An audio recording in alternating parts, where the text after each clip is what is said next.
Good evening, everyone, and welcome to high school basketball here tonight on TV 12, Vista 3 Media.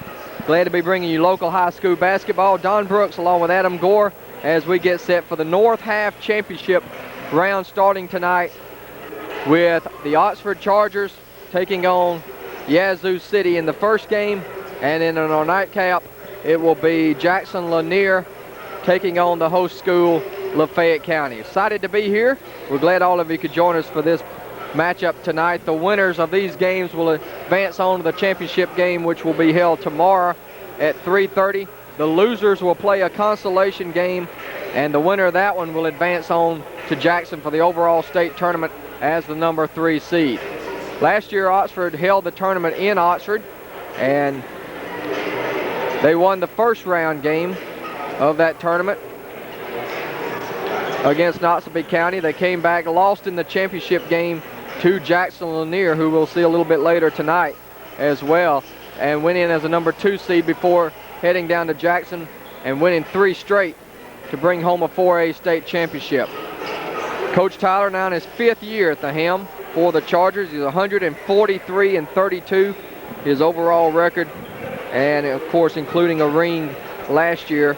Chargers have won 10 consecutive games. They're 25-7 now on the season. Yazoo City, a very similar record under Coach DeVille. They're 25-8 on the season, and they're led by 6'3" junior Kendall Granderson, their leading scorer. He's going to be the guy to watch tonight for Yazoo City. Let's give you the starting lineup. First of all, for Yazoo City, they will be the visiting team tonight. Will be wearing their dark black uniforms. And they'll start at guard with number 11, Yarvin Levy. Yarvin Levy starting at 1 guard. Also at guard, number 14, Jarnell Moore. Moore, number 14. At forward is number 23, Amaretto Plunkett. Amaretto Plunkett, number 23. Also at forward, number 33, Chris Jackson. Chris Jackson. And at the other forward position is number 35, as we told you, their leading scorer, Kendall Granderson. As you take a look at the head man for Yazoo City, Coach DeVille, bringing his team out of Region 3 4A.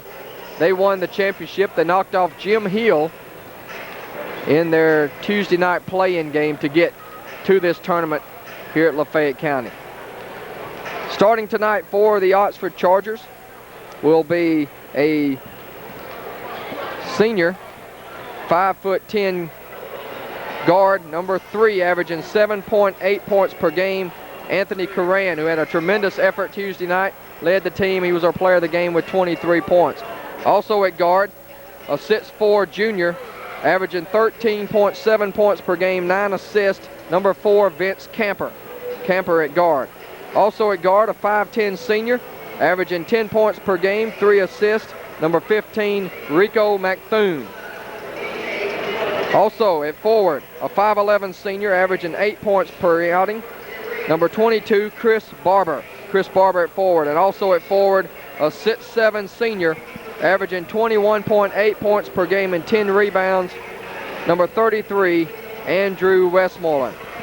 Head man is Coach Drew Tyler in his 5th season, and over an 800 winning percentage since he took over 5 years ago. He has been to the playoffs 4 out of those 5 years, including last year's big run all the way down where they beat Jackson Lanier. In fact, we talked about Jackson Lanier taking on Lafayette a little bit later on tonight.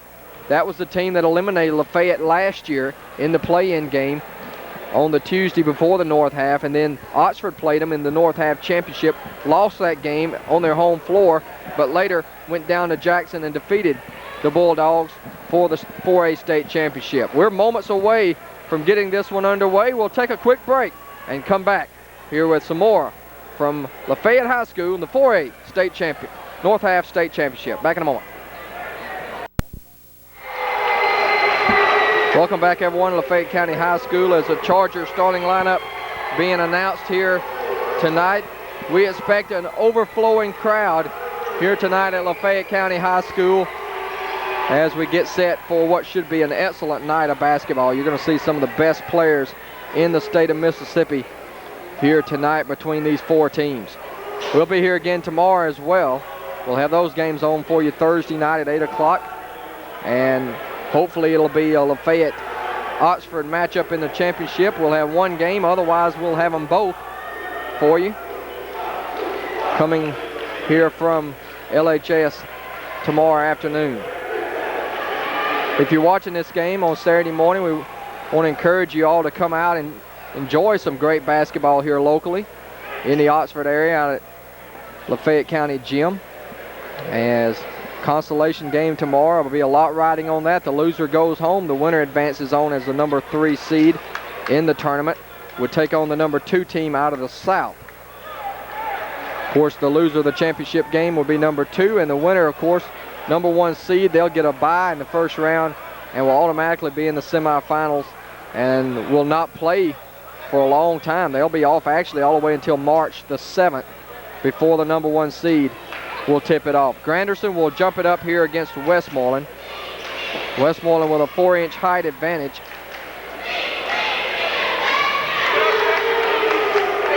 We'll tell you about some of the other matchups going on in the South a little bit later. Very high tip control by the Chargers. Coran has it, and Yazoo City will open in a man-to-man defense.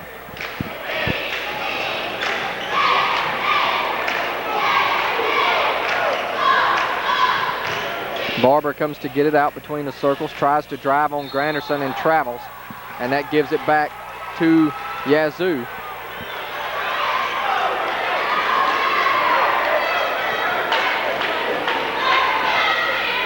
They'll walk it up the floor here. Chargers are going to open in a 2-3 zone. We've seen a lot of zone out of Oxford in the last few weeks. 3-point shot is good. Number 23, Amaretto Plunkett from deep. Puts Yazoo on top by a score of 3-0. Here's Camper spinning. Had it taken away, a steal by Granderson. Granderson in the open floor, lays it up and in. Quick start here for Yazoo City. They're out to a 5-0 lead. Camper running the point here. Bringing it up the floor, and the Chargers 1 minute into the game down 5-0 here in the early going. They swing it around. Barber's got an open look from 3. No good. Rebound deflected up in the air. Finally controlled on the inline by Plunkett. And back the other way comes Yazoo City.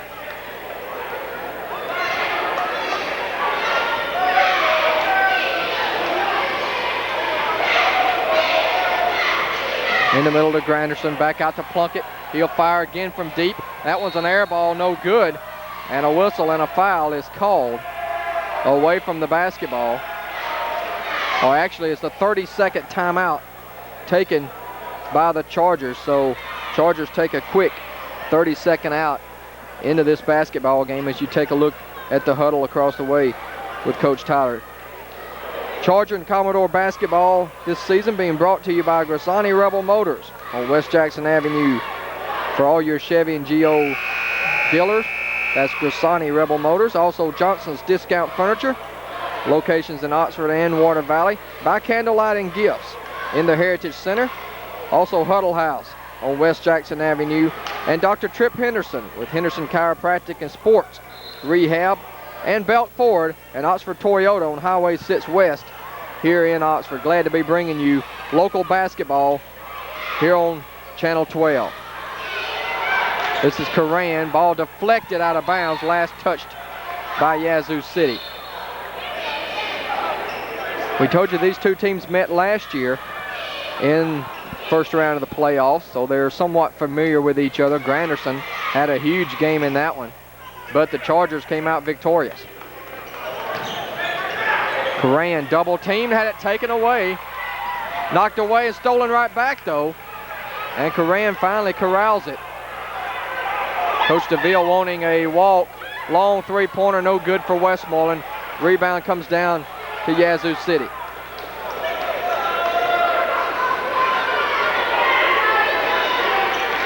Three-point shot is good. And they're on fire right now. And Coach Tyler needs a timeout as Granderson is hot. He's got 5. And with 5:41 to go in the first quarter, your score, Yazoo City 8, the Chargers nothing. Back in a moment.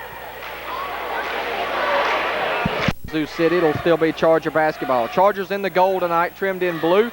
Yazoo City in the black with the red and white trim. Inbound to Camper. 2.5 minutes into the game. Chargers still looking for their first point. Camper trying to drive. Coran from the left wing is good. Three-pointer for Coran. And he continues to play very well. He's been impressive over the last few games. Down low they go. Turnaround shot kissed off the glass and good for Chris Jackson. Jackson gets his first field goal and it's 10-3.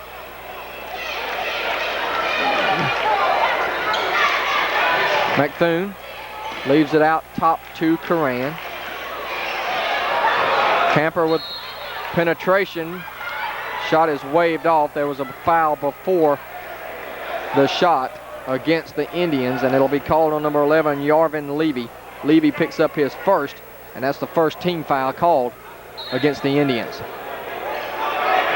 Chargers inbound it, get it into Coran. He'll fire another three-pointer. It's good again. String music for Coran. He has 6, and that cuts the lead to 4, 10-6. Chargers, who are one of the best teams executing off the inbound passes, they get a lot of good looks and able to make a nice play there to get the open three. There's a foul called, and it's on number 3, Anthony Coran. That's his first, and the first foul going against the Chargers. 10-6, Yazoo City on top. Granderson comes out to get it. Long shot from the corner, short, no good. Camper the rebound. Camper tried to bounce it through the crowd that time to Westmoreland, but it was picked off. Back the other way, 2-on-2. Spin move by Plunkett. Couldn't hit, though. And the Chargers come back the other way. Westmoreland, he's going to fire from three-point land. In and out, no good. And the rebound to Jackson. Westmoreland, who was feeling it Tuesday night, he had 21 points, but he was hitting a lot of threes early on. Missed layup down low. He had a good look down low, but couldn't get it to go. A very good look. Camper now will walk it across. 10-6, 3:44 to go in the first quarter. First round of the North half in 4A action tonight.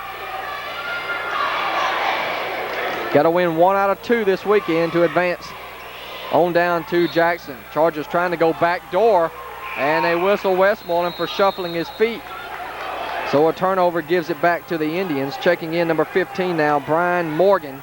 Morgan into the game for the first time. Chargers now have switched. They're matched up man-to-man. Vince Camper's got the battle with Granderson to try to slow him down a little bit. Big, strong 6'3" junior. Penetration move out of control. He is called for the walk. Good call there by the official as Levy lost control on his way to the bucket, and a turnover gives it back to the Chargers. Oxford's really been playing well as of late, trying to peak as they did last year. Barber's strong move won't go, though, and the rebound comes down to Morgan. 3 minutes to go in the first quarter of action.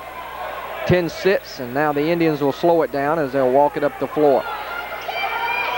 Here's Granderson. Drives, bounces at baseline, hanging shot blocked by Westmoreland. Put back, though, is good by Granderson. He has 7, and it's 12-6, Yazoo City. Barber, pull-up 15-footer off the iron, no good. McThune battling for it, and the jump ball is called. Possession error in favor of the Indians. That was a quick jump ball call there, but it gives it back to the Indians.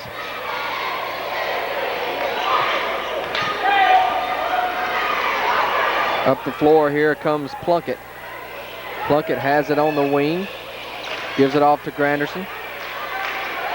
Granderson wants to go one-on-one against Camper. Spins, dumps it down low, nice dish, and a shot up and good by number 33, Chris Jackson.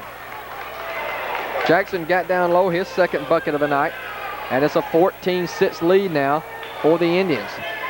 Their biggest lead of the night. Camper drives, pull up, dumps it down low to Coran. His shot is good. Another good assist by Vince Camper. He found Coran, who has all 8 points now for the Chargers. Coran, who averages 8 points a game, he's already hit his average here in the first quarter. Chargers now matched up man-to-man, quarter spread. Granderson's turnaround won't go. Rebound Westmoreland. Camper bringing it up the floor. He splits the lane, dumps it to Westmoreland, who is hammered. And Andrew will go to the line to shoot a pair. Adam, another good assist that time by Vince Camper, able to break down the defense and then find the open man down low. Absolutely. I mean, that's what makes him so dangerous. The simple fact you've got to respect his ball handling skills and the fact that he can make his own moves to the basket. And when you respect him too much like that and give him the lane, he's going to take and everybody's going to collapse on him. Then he's going to take and dish it off and make things happen for his teammates. Camper, who shook his man one way, went the other one, and then was able to find Westmoreland down low. Substitutions coming in again for Yazoo City. Free throw good for Westmoreland. That's his first point of the night. Cuts the lead to 14-9.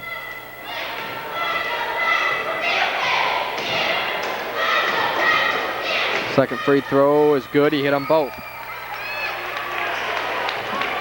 14-10, Indians by 4. They've led the entire way. They jumped out 8-0 and have led it all the way so far tonight.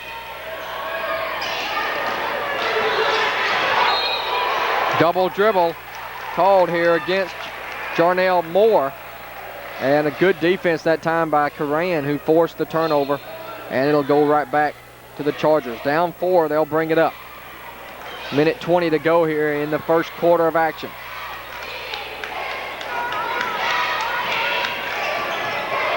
Camper started in, and they came over, double-teamed him.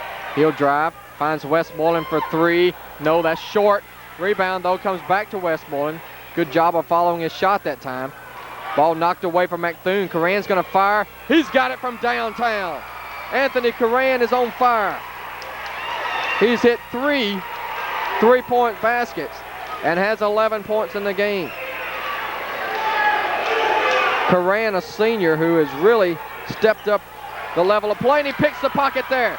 Coran driving layup, and he's stripped from behind. No foul call, but it'll still be Charger basketball. Give Plunkett some credit that time. He chased him down from behind and stripped Coran to negate an easy layup that time. Absolutely, that's the best transition defense I've seen all season. Westmoreland wide open for 3. No. Andrews cold here in the first quarter of play. Back the other way, Granderson in the open floor. Excellent no-look pass that time. He looked left, through right for the layup. And it's Brian Morgan, the beneficiary that time down low. 16-13. Indians by 3. 18 seconds to go in the quarter. Camper, one-on-one, finds Westmoreland down low, puts it up and in. Westmoreland with his first field goal. He has 4 now. Granderson, three-pointer at the horn is good. Kendall Granderson. McThune back the other way. He's going to get off a shot with 1 second. It won't go. And that'll do it for the first quarter of play as Kendall Granderson, as you take a look at number 35, he has 10 points in the first quarter to lead Yazoo City out to a 19-15 advantage. We'll take a break and be back with more high school basketball from LHS right after these messages. Second quarter underway here from Lafayette County High School. Oxford trailing 19-15 in our first game of a doubleheader here tonight.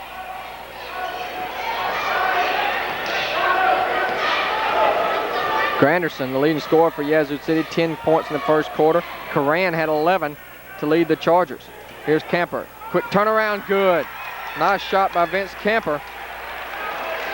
And that cuts the lead to 2, 19-17. McThune with the steal. And he tried to call a timeout. They wouldn't give it to him. Rico tried to call a timeout. He was going out of bounds. And now they are apparently going to say. They're giving the timeout to Yazoo. Okay, Yazoo City took the timeout, I guess, after it went out of bounds. Coach DeVille wants to talk it over with his club.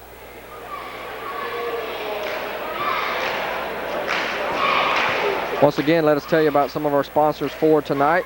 Ball Sign Company, Mr. Coolidge Ball on University Avenue. Also Furniture World here in Oxford. University Sporting Goods on the Oxford Square. Glad to be bringing you local sports all season long, as well as Dr. Watt Bishop Orthodontist here in Oxford, and also locations in Tupelo and Grenada. and El Chorritos in Water Valley, and Tequila's Mexican Grill here in Oxford. Also Mechanics Bank in Water Valley and Oxford as well. I want to thank all those for helping us bring to you exciting high school basketball. Granderson too hard off the backboard.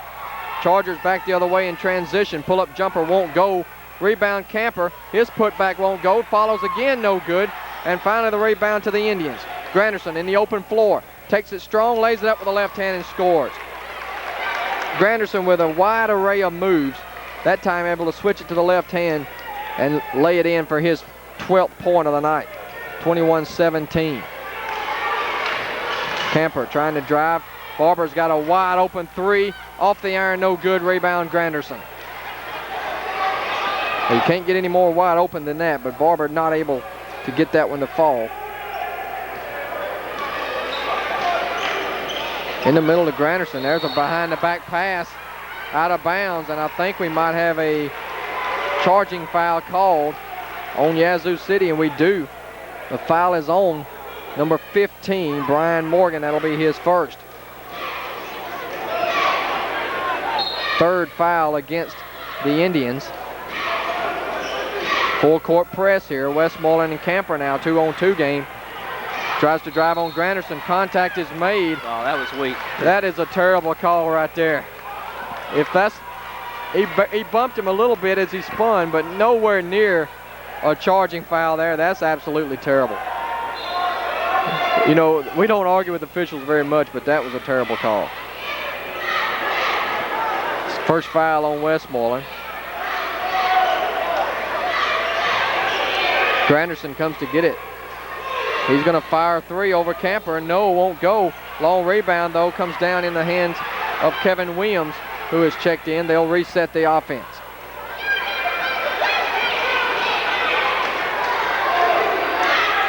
This is Williams. Drive by Granderson. He banks it up and in, and I've really been impressed by Granderson, who has 14 points already at the 5:50 mark of the first half. 23-17. Yazoo City by 6.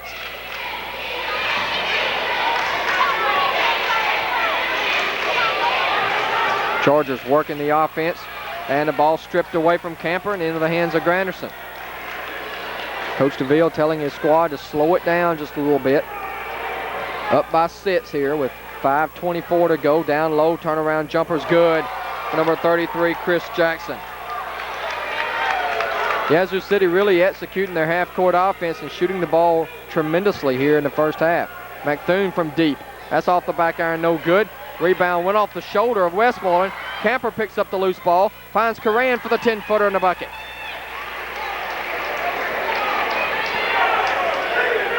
Coran out quickly tonight with 13 points for the senior. He's done a lot more scoring than he did early in the season over the last few games. Now another timeout taken here by Yazoo City. 25-19. Yazoo City on top. We'll be back. Back to action here at the 4:45 mark of the first half. Yazoo City has led the entire way. Up 6 right now. Very well played game by both teams. Not a lot of fouls. Been a very fluent first half. Barber comes up with a loose ball, and the Chargers come away with a turnover. Back the other way. Coran fires a three. Short this time, no good.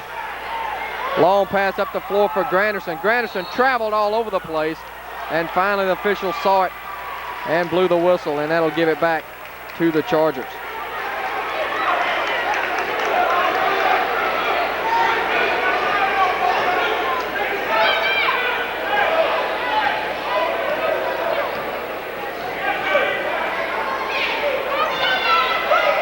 Yazoo City's back in the zone now. 1-2-2 it looks like. Chargers recognizing it here and trying to get a nice shot off against this zone. They got Westmoreland, who drives baseline, puts up the shot. It was partially blocked. Good block that time by Plunkett. And Yazoo City comes away with a basketball. Back the other way they come. Granderson, he'll fire from deep. Granderson way off the mark that time. Plunkett to follow. No, dumped it off to Granderson, who banks it in. 16 in the game for Granderson. He's putting on an offensive clinic here in the early going for the Indians. He scored 16. Chargers have scored 19, and it's a 27-19 lead. And the ball nearly stripped from Westmoreland that time, but it's out of bounds to Oxford. Adam, this team very quick to the ball and forcing the Chargers into some uncharacteristic turnovers here in the first half. Absolutely. I mean, this is an outstanding Yazoo City team. As you said, the quickness is really their key. Nice dump down low, though. Point blank range that time for Westmoreland, who just laid it over the iron for 2. 6 points for Westmoreland. 27-21. Once again, they go down low. Reverse layup. He blew it.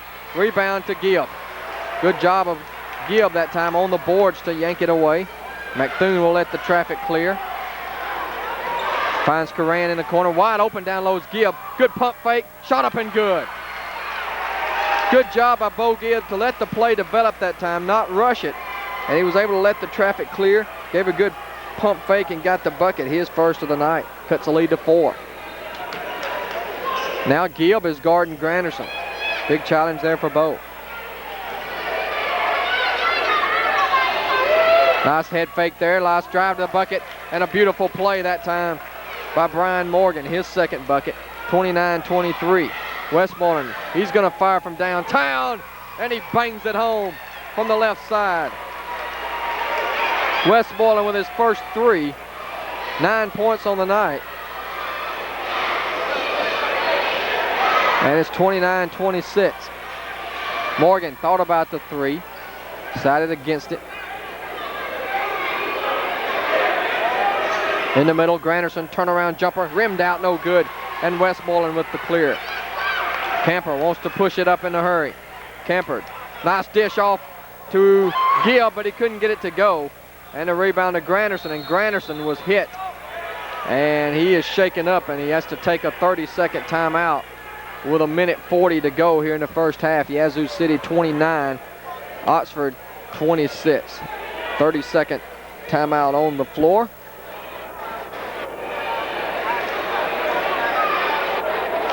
I want to tell you about another one of our sponsors for tonight's action. Edward Jones Investment. Mr. Ed Gunn, investment representative here in Oxford, providing financial services tailored to accommodate your individual needs, including stocks, mutual funds, and bonds, government securities, tax-free bonds, CDs, money market funds, and IRAs. They all provide long-term care insurance. Be sure and see Mr. Ed Gunn, your Edward Jones Investment representative here in Oxford, located at 2000 West Jackson Avenue, Suite D, next to Johnson's Furniture. Call today and invest in your future at 234-7326. Glad to have Mr. Gunn helping us bring high school basketball to you here throughout the playoff season. Well, we're guaranteed, Adam, of one of the 2 teams in our area advancing on to Jackson. Will either be Oxford or Lafayette. Hopefully it'll be both of them. Absolutely. I mean, that'll be a great thing for the county of Lafayette, really, to have both representatives down in Jackson. Be great to see the whole county come together, a lot like several years ago back in 1997 when we saw Bruce and Calhoun City both in the state championship, girls and boys, and they were pulling for each other. There's a shot by Morgan, and Morgan able to hit. He's got 6 off the Indian bench tonight, and Yazoo City continues to hold the lead, up now by 5. Westmoreland's going to fire a long 3-pointer. Air ball. Camper, though, is there to get it. And he's hit on the way up, and he'll go to the line. So Camper will shoot 2. See who they put the foul on here. Number 15, or number 35, Granderson, his first. 1:11 to go here in the first half. We'll have the first half stats for you at halftime. Free throw is good for Camper. Chargers have made all 3 of their free throw attempts. Yazoo City has not been to the line at all tonight. But they lead by 4. Camper trying to make it 3. Free throw is up and good. Chargers continue to be an excellent free throw shooting team. They're shooting up around 80% on the season. This is Moore. 3-point advantage for the Indians. Ball knocked away, stolen by Camper. Camper in transition, right down the middle of the lane. He slams it home with authority. Vince Camper. There's no way they can wave that off that late. If they call that a charge, it's just because they begged for that. Well, they're counting the basket, it looks like, and now I'm not sure what's going on. And now it looks like the Chargers are going to take a timeout. That may be the play of the year right there, Adam. Absolutely. I mean, I didn't get a good zoom in on it, but we had a good wide out effect. And I'll tell you what, that right there just put a new spark in Oxford right there. And, you know, once Oxford gets a spark, who knows what leads after that. 53 seconds to go. Camper, you could tell it was in his eyes that time. Coming up the court, he was wanting to put it down with authority, and that's exactly what he did. And now there was no foul called on the play. Everybody just kind of stopped and watched it. Once again, we're glad to have Custom Auto Accessories in Houston also sponsoring this game tonight. For all your auto needs down in the Houston area, that's Custom Auto Accessories. And also Tri-State Termite and Pest Control. Call them at 236-1596 here in the Oxford area. That's Tri-State Termite and Pest Control. Excellent no call that time, in my opinion. Absolutely. And now Yazoo City with possession. They get it inbounds. Coran fell down, and they try to put it down low to Plunkett. And we got a foul called against Yazoo City. Away from the basketball. Camper hit the deck. He was run over. And we were watching the ball. The foul was on Jarnell Moore, his first. Camper, that ball's kicked, and I thought it was going in there for a second. I tell you, Adam, I guess if that goes in, they wave it off because it's a kick ball. Yeah. I've never seen that even come close, but that one right there was awful close. Chargers will have it here with 42 seconds to go. They might play it out for the final shot here and try to go up one. They have not led in the first half, the Chargers haven't. There's a foul, no call though, and a wide open layup is good for Jarnell Moore. He knocked McThune to the floor going to the ball, but no call that time by the officials. Another good look to Westmoreland. He scoops it up and in. Ball knocked away, layup is up and good for Granderson. Shot up and won't go. Westmoreland the rebound. Gets it out to McThune. Rico had it knocked away. Westmoreland picks it up. Lets the traffic clear. In and out, no good with a three. 2 seconds, 1 second, that'll do it. First half comes to a close as Yazoo City led it throughout, and they lead at halftime over the Oxford Chargers with an exciting first half of play in this one as the Indians lead the Chargers 35-32. We'll take a break and come back with some first half stats for you right after this. Stay with us. Halftime as the Yazoo City Indians on top of the Oxford Chargers here at the break.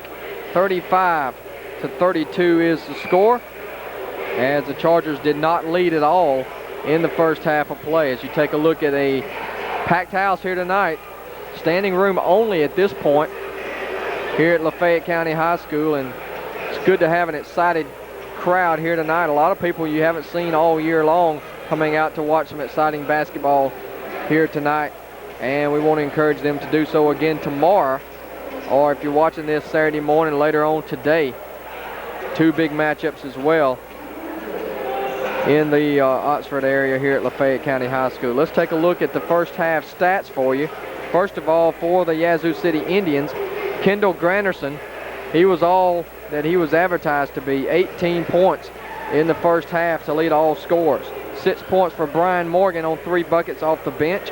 6 points for Chris Jackson. 3 points for Amaretto Plunkett on a 3-point bucket. 2 points for Jarnell Moore. Yazoo City did not go to the free throw line at all in the first half of play. Nobody in foul trouble for the Indians. For the Chargers tonight, Anthony Coran had a hot first half. He had 13 points, including 3 3-pointers. 11 points for Andrew Westmoreland, including a 3.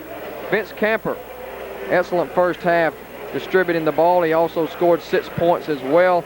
And Bo Gibb, he had a bucket for 2 points on the night also. The Chargers were 4 out of 4 from the free throw line as well. And nobody in the Chargers with more than 1 foul neither. So right now at this point, Adam, nobody in foul trouble. It's been a well-played game. Not a lot of fouls on the floor. And back and forth, although Yazoo City has led all the way, the Chargers are hanging right in there, and both teams are playing well. Absolutely. You got to think when it comes down to really at the last point of the game, the fact that Oxford's been able to hang around whenever it looks like Yazoo's really went on some strong runs, that's got to favor Oxford in some way. You know, they're more used to playing in this area, and in this gym they've played it no telling how many times this year. So you really got to think here pretty soon Oxford's just going to open it up here in the second half. Coach Tyler, who has never lost in this gym, will try to make some halftime adjustments to slow down Kendall Granderson, who leads the way for Yazoo City with 18 points. We'll take a break. It's the Indians 35, the Chargers 32. We'll return right after these local messages. Stay with us. And we're back as we get set for the second half of play here from Lafayette County High School tonight. Adam Gore and Don Brooks coming to you on Vista 3 Media, Channel 12, and a jump shot is good there for number 33, Chris Jackson. He has 8, and Yazoo City off and running again to start the second half. They're up by 5, 37-32. Westmoreland with a runner down the lane. Hangs, throws it up and in. Nice job that time by Westmoreland. He's got 13. And the lead is cut to 3, 37-34. Coach Tyler's team opening the second half in a man-to-man. They started the game in a 2-3 zone, then went man-to-man shortly after that, after they fell behind 8-0. In the middle they go to Granderson. Granderson with a floater down low, and he was fouled. Camper commits the foul. That's his first. And it'll be 2 shots coming up here for Kendall Granderson.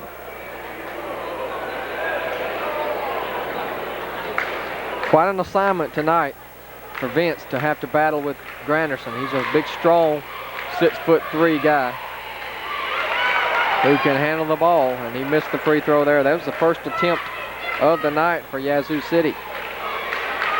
Second free throw up and rolls around and falls. 19 now for Granderson. Indians lead by 4, 38-34. And the Chargers turn it over there, and McToon was going to give it up to Camper, and Camper wasn't ready for the pass, and so Yazoo City gets it right back. They get it in the middle to Granderson. They let him do his thing. Quick turnaround, left-handed shot. Very impressive. He's got 21. And they steal it again. Back the other way they come with Plunkett. Plunkett had it knocked away from behind by Coran. And it'll be Yazoo City ball. They lead by 6, 40-34. They led by as much as 8, I believe was the biggest lead. Here's Granderson again. Turnaround jumper off the glass, won't go. Barber with the long run out. It's going to be Coran with a driving layup in the bucket. Coran able to get loose that time, and a good dish from Barber to Coran for the layup. 15 for Coran. He and Westmoreland doing once again the bulk of the scoring tonight. Granderson from deep, no good. Rebound to McToon. McToon comes out of there with it. Chargers with the advantage. Nice pass to Camper. Back to McToon. Head fake. Shot up off the glass. Won't go. Barber with the rebound. His follow's no good. And Yazoo City dodges a bullet there. And a reach-in foul is going to be called now against the Chargers. And this one's going to be on Barber, his first. Ball knocked away, and a foul called on Coran as he collided with Granderson and took a hard blow there. And Coran's a little slow getting up as Granderson's a big, strong guy, and he collided that time going for the loose ball. Coran picks up his second foul of the night. If I'm not mistaken, didn't sort of the same thing happen in the first half? Yeah, that was a pretty good collision in the first half as well. Here's Levy bringing it up.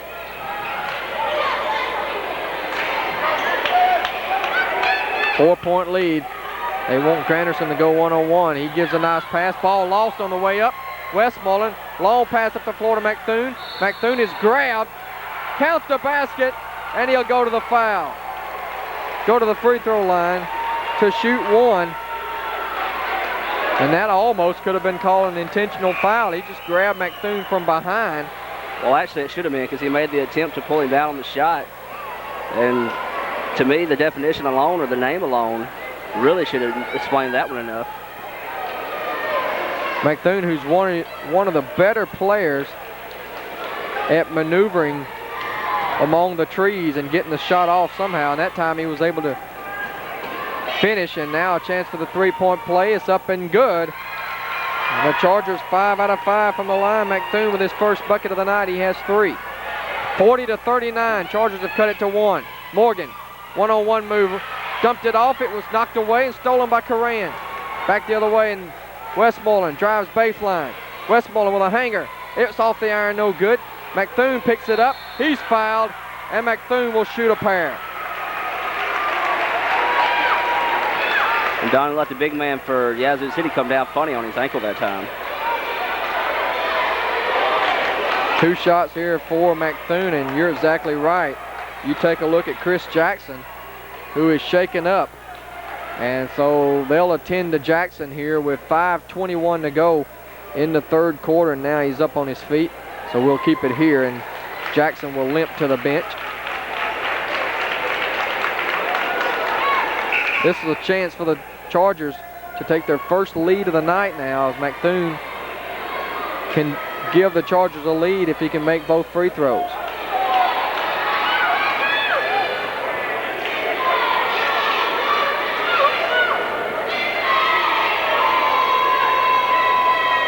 Free throw is good. McThune, a good free throw shooter, as all the Chargers are. Fundamentally sound. They play good, smart basketball, and that's what's gotten them to the points they've reached the last couple of years. Free throw's good. McThune with 5, the last 5 points, and the Chargers have taken the lead, 41-40.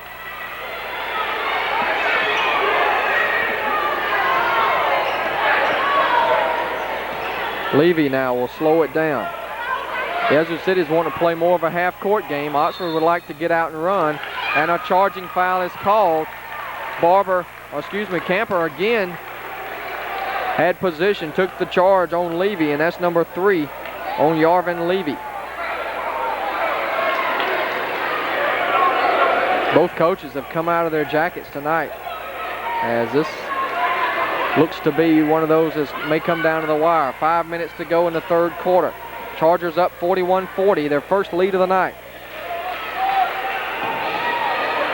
Westmoreland double team down to Camper. Camper had it blocked out of there, but McThune with the follow. It won't go. Knocked out of bounds. The Chargers will keep it.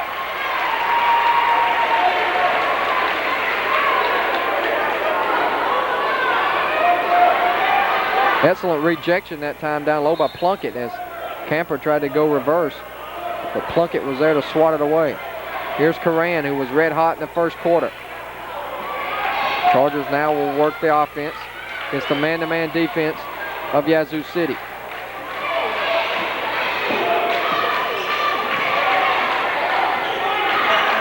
McThune on the penetration, turns it over that time, tried to dump it off, nobody was there. And Yazoo City comes up the court. 4:16 to go in the third quarter. 1 point lead for the Oxford Chargers. Here's Plunkett. Plunkett on the drive, pull up 17-footer off the iron, no good. Tipped out of bounds, last touch by Granderson, and the Chargers will have it. Granderson, who had 18 points in the halftime, has only 3 so far here in the third quarter. So, as we said at halftime, Chargers trying to make some adjustments to contain him a little better, and they've done so. Whistle away from the basketball, and illegal screen call on Coran. A moving pick, I believe, is the call. That'll be his third. So Coran, the first Charger to get in any foul trouble. He has 3. Levy has 3 for Yazoo City, and they're guarding each other as they bring it up the floor. Plunkett gets it off finally to Granderson. He drives, hangs one-hander, won't go. Got it back, fadeaway off the glass, and it counts. And he'll go to the line. Well, they're calling that foul on McPoon that time, saying he pushed him, but the only reason he pushed him is because of the simple fact that he come over the back and McPoon was trying to catch his balance after he had got the shot. Oh. So Granderson will go to the line and try to complete the 3-point play. 1-point lead now. Free throw is good for Granderson. He has 24 on the night. 43-41 Yazoo City. 3-pointer by Barber, and he drilled it. Barber drills it for 3. His first bucket of the night. Chargers back on top. 44-43.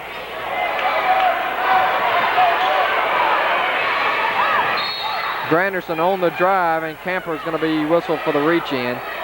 His second.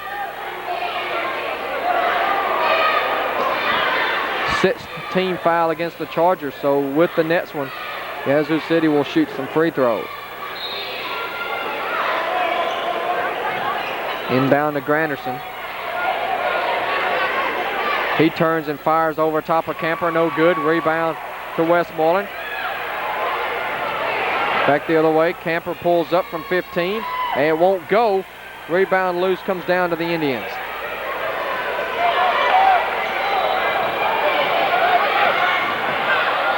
Good look inside that time for Brian Morgan, who finger rolls it home.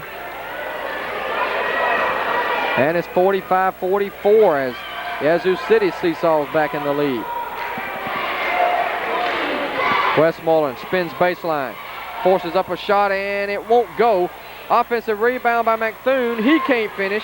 Battle for it underneath, and Granderson comes out of there with it. Couple of good looks that time down low, but Chargers not able to get it to go down. 1-point lead here for the Indians. 2:13 to go in the third quarter.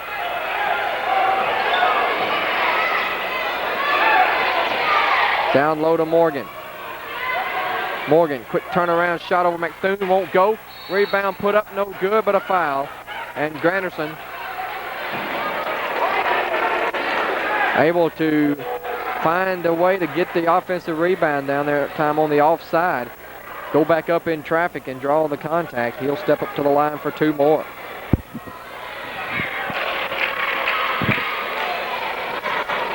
So the Chargers are over the limit. That could be an important factor down the stretch because the Yazoo City has only committed 3 fouls here with 2 minutes to go in the quarter. Both teams shooting well from the line. Yazoo City's 3 out of 4 on the night. Granderson trying to extend the lead out to 3, and he does. He has 26 on the night, as he has over half of Yazoo City's points. 47-44. Indians on top by 3. Coran left alone for 3, no good. And over the back's going to be called against Granderson here.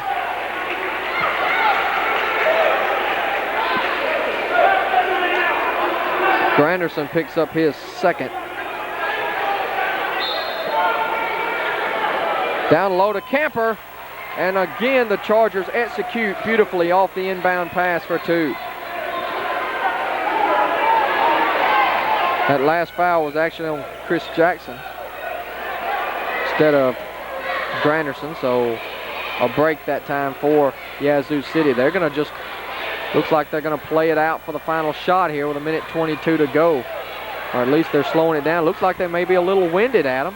That's what I was just noticing, looking at Granderson. He was sort of huffing and puffing coming up the floor. Granderson then forced a quick shot, wouldn't go. Rebound saved in. Yazoo City stepped out of bounds. Wave off the basket. And the Chargers got a break there. Coach DeVille coming over, not believing the call, but Oxford gets it back down 1 here with 1:05 to go.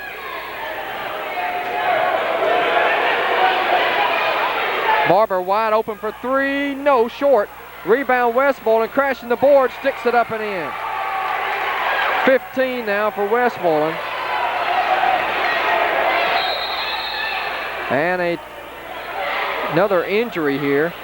Yazoo City's had been banged up tonight. As you see, Morgan limping to the bench, so the trainer, he's a busy man across the way tonight. Jackson, Lanier, and Lafayette coming up after this in the other half of our doubleheader.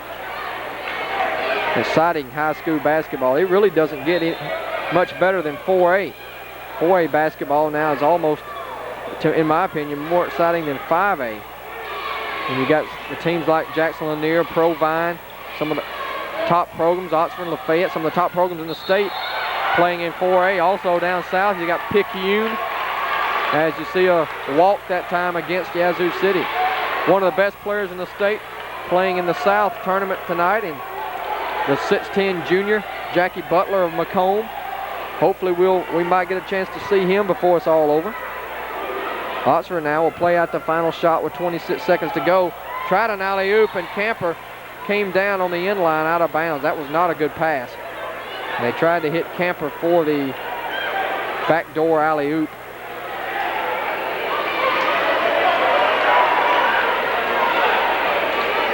.18 seconds to go. Chargers by 1.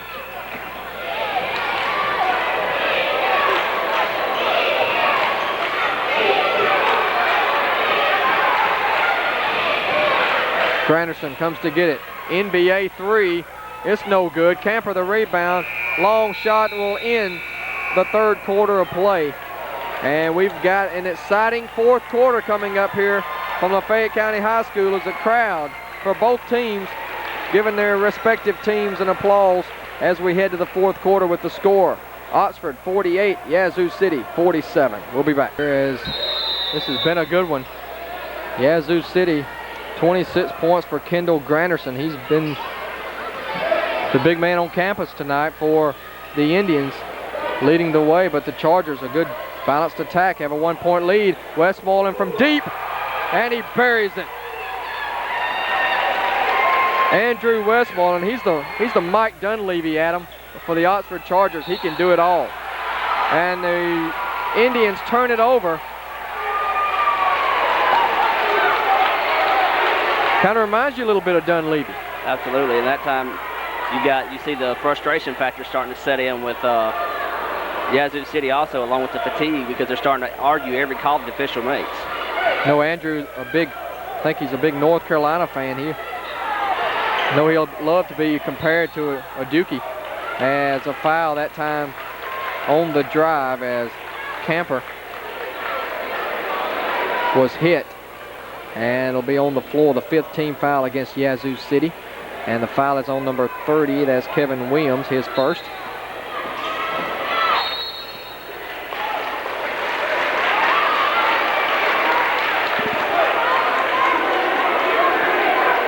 .51-47, that's the biggest lead of the night for the Chargers at 4.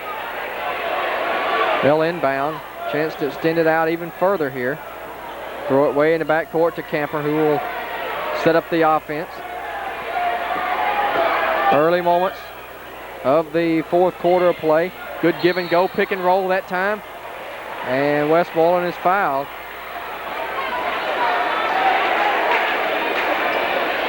Chargers doing another good job of executing in the half-court offense that time, able to get a little pick and roll pass off to Westmoreland, who drew the contact, and he'll go to the line. An excellent free throw shooter will shoot 2. That foul was on number 14, Jarnell Moore, with his second. And now they're over the limit, so how quickly things can change, as several quick fouls against Yazoo City has gotten the Chargers into the bonus now. 19 for Westmoreland. I'm almost scared to give you the free throw percentage for the Chargers. I don't want to jinx them. Don't do it, Don. I know what they're I shooting. won't do it.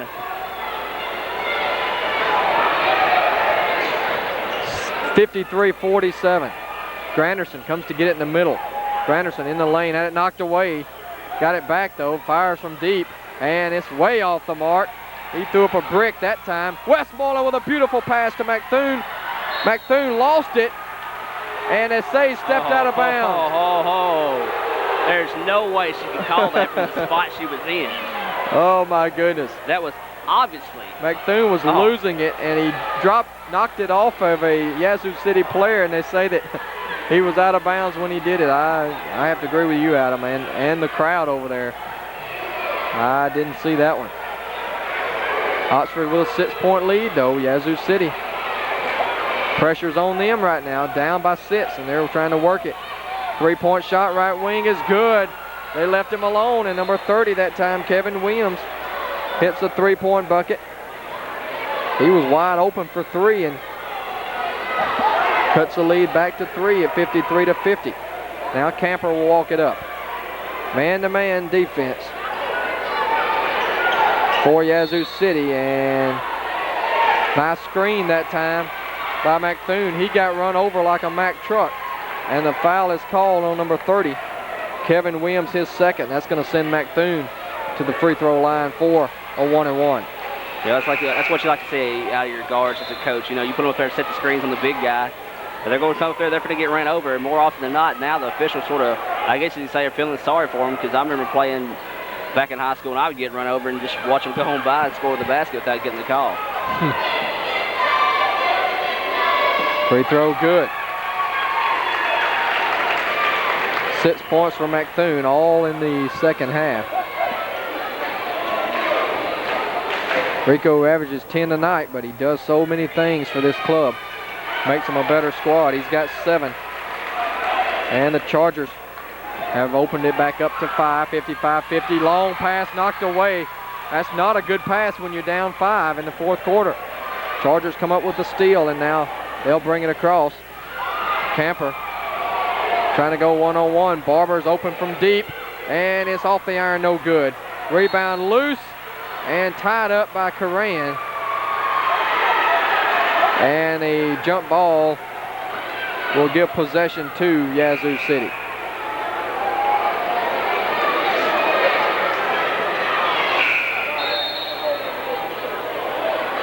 (55-50) is the score. It's been a good one. Everything we expected to be. We knew Yazoo City was a very quality basketball team, and they played up here in Oxford last year in the Tuesday night play-in game and gave the Chargers a pretty good game before going down. And this year, a year later, they're more seasoned. And Granderson, their leading player, is a junior now. Foul called away from the basketball, or did they get a timeout? I think they called a timeout. Indians take a timeout. Chargers are on top, 55-50. We'll be back in just a moment. 5:56 remaining in the basketball game. The Chargers leading Yazoo City Indians 55-50.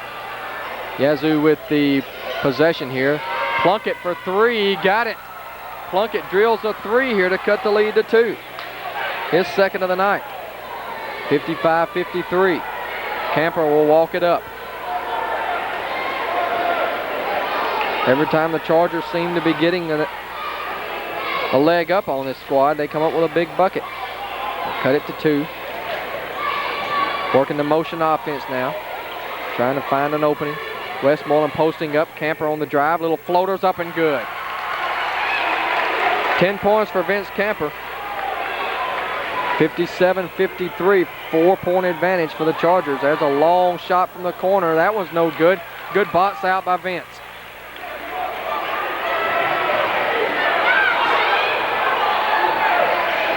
They get it across to Westmoreland. 3-on-2 break.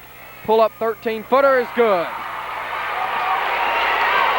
Smooth play right there for Westmoreland. He has 22.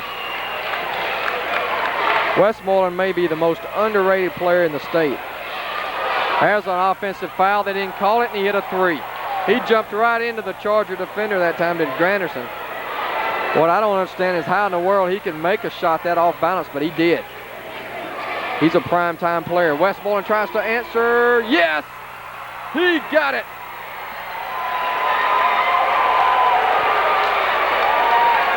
25 points. Chargers back up by 6. Granderson wanting to get in a shootout right now with Westmoreland. He misses.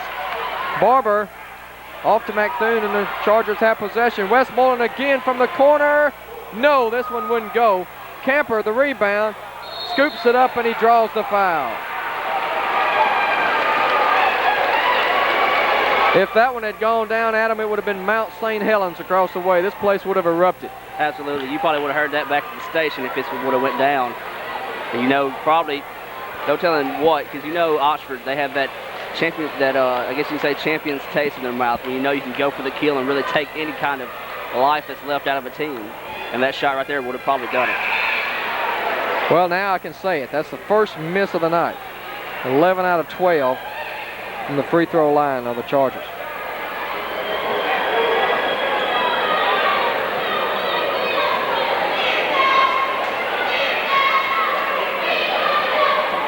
Second one's good for Camper. He's got 11.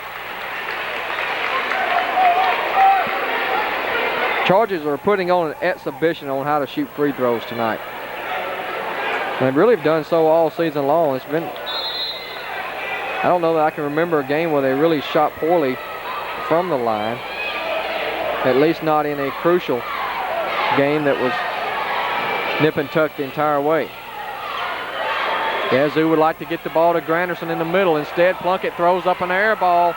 Good defense that time by Barber. Barber was all over Plunkett. He had him wrapped up like a blanket. McThune baseline. Back out to Camper, and Camper's going to back it out.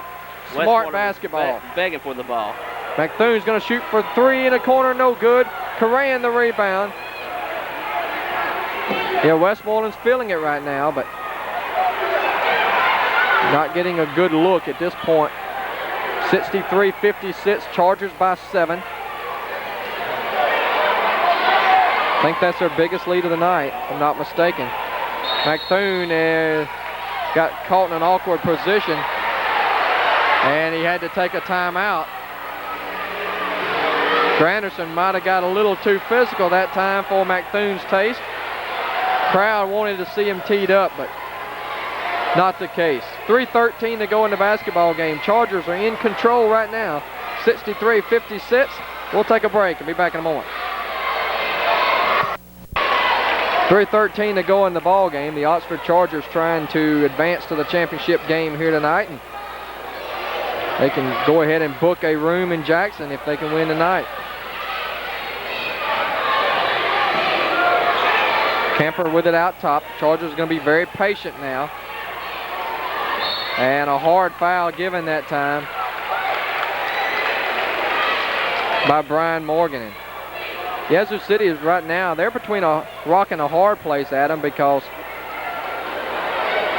if you foul and you're fouling a team that shoots a high percentage at the free throw line at 12 out of 13 tonight. If you don't foul, they have enough good ball handlers that they're going to run the clock out on you. Absolutely. I mean, and, you know, that's what it takes to make a championship team. A lot of people, you know, seem to overlook free throws. I mean, you know, free throws are important in a basketball game, but you can ask anybody, you know, that's really the big difference tonight. It's just been the free throw factor. I tell you, this is a special team, and they're really playing their best ball here at the end of the season. Exactly what you want to do in any level of sports. Peak at the end of the season. They're 14 out of 15 now as Coran hit them both. Chargers still in the full court press, and a blocking foul called on Barber. Barber tried to step in that time, draw the charge, but instead pick up the foul, and it'll be a 1-and-1. Well, you don't want to foul at this point, up 9, but Chris trying to make a good play and just got there a little bit late, and so it does give Yazoo City a chance to hit a couple of free throws here to cut the lead down to 7. 65-56 at this point.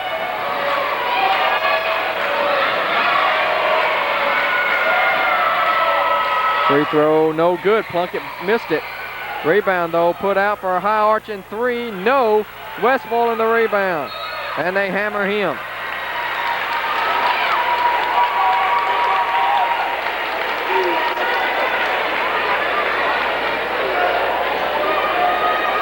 Well, Yazoo City got off to a great start in this game. They led the entire first half, but second half the Chargers have pretty much beating them at every phase of the game.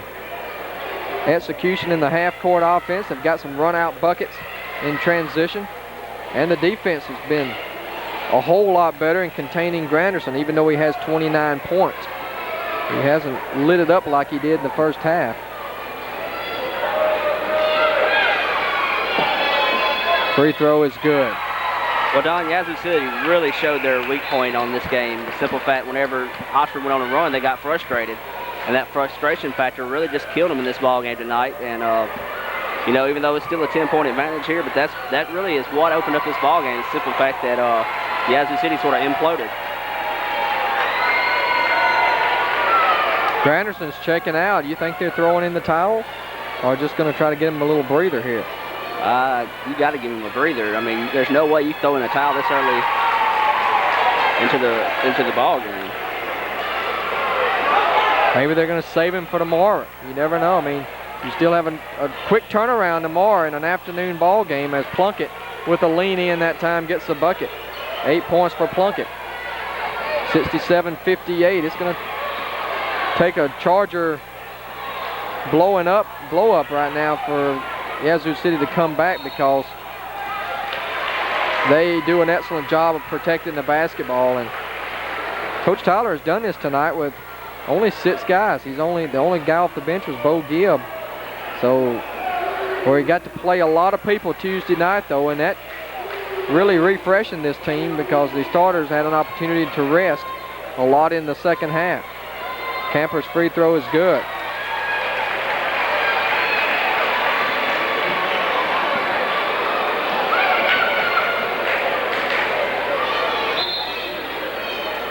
Granderson now will come back in. It's almost like Granderson he's blowing for breath. He's done a lot tonight, but he is definitely not looking too spiffy right now as we go into the final stretch of the fourth quarter. Second free throw, he got them both. 13 for Camper, right around his average. And a steal by Camper. Dumps it off to Coran, and I didn't see the call. Maybe they called a travel. They called it a travel. Travel against Camper. Here's Granderson, pushing it up. Granderson leans in again for 3. Tried to bank it in. That wouldn't go. Camper in transition up the middle, behind the back. Tried to get a little too fancy that time. And it's going to go over to Yazoo City, and Vince is going to take a seat after that, as Bo Gibb will come in. Camper trying to do a little showtime there. Used to see that the Los Angeles Lakers back in the 80s, but he can do it, but not the point in the game right now where Coach Tyler wants to see that. Up 11, 2 minutes to go. Here's a 3-pointer from the corner. Long, no good. Westmoreland in the rebound. Long run out to Coran. 3-on-0, and Coran lays it in. 19 for Coran, and you can pretty much wrap this one up in blue and gold. Yeah. The Chargers have pulled away in the second half. Timeout on the floor. Minute 45 to go. It's a full timeout. It's a Chargers 71, the Indians 58. Back in a moment. Final minute 45 seconds. The Oxford Chargers are in control of this one. They're going to advance on to the championship game for the second straight year. Westmoreland the rebound, and Westmoreland's fouled. And he'll have a chance to add to his team leading 27 points.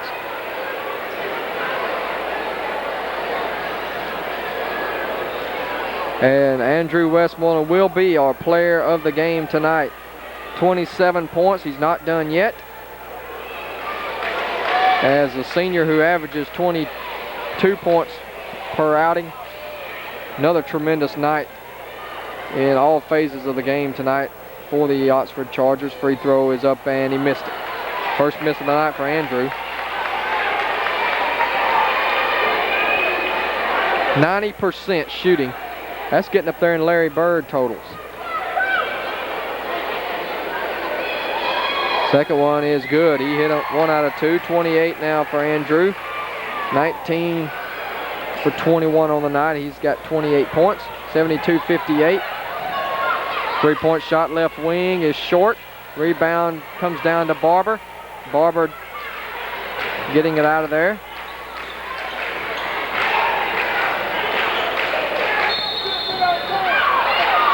What in the world was that? I have no idea. They called a back court was the signal. McThune caught the ball in the front court. Interesting. We've seen some interesting calls tonight all the way around. That's just one of them to say went with all of them. There's a travel. He got away with it. Bo Gibb the rebound, gets it out to McThune. Chargers can run out the clock. No reason to foul here if you're Yazoo City, because they're not going to miss many, if any. And they do foul Westmoreland.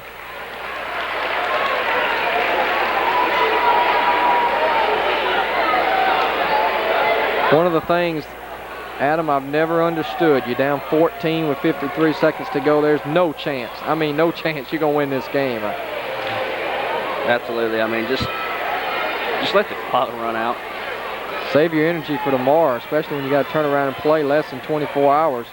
Free throw, no good.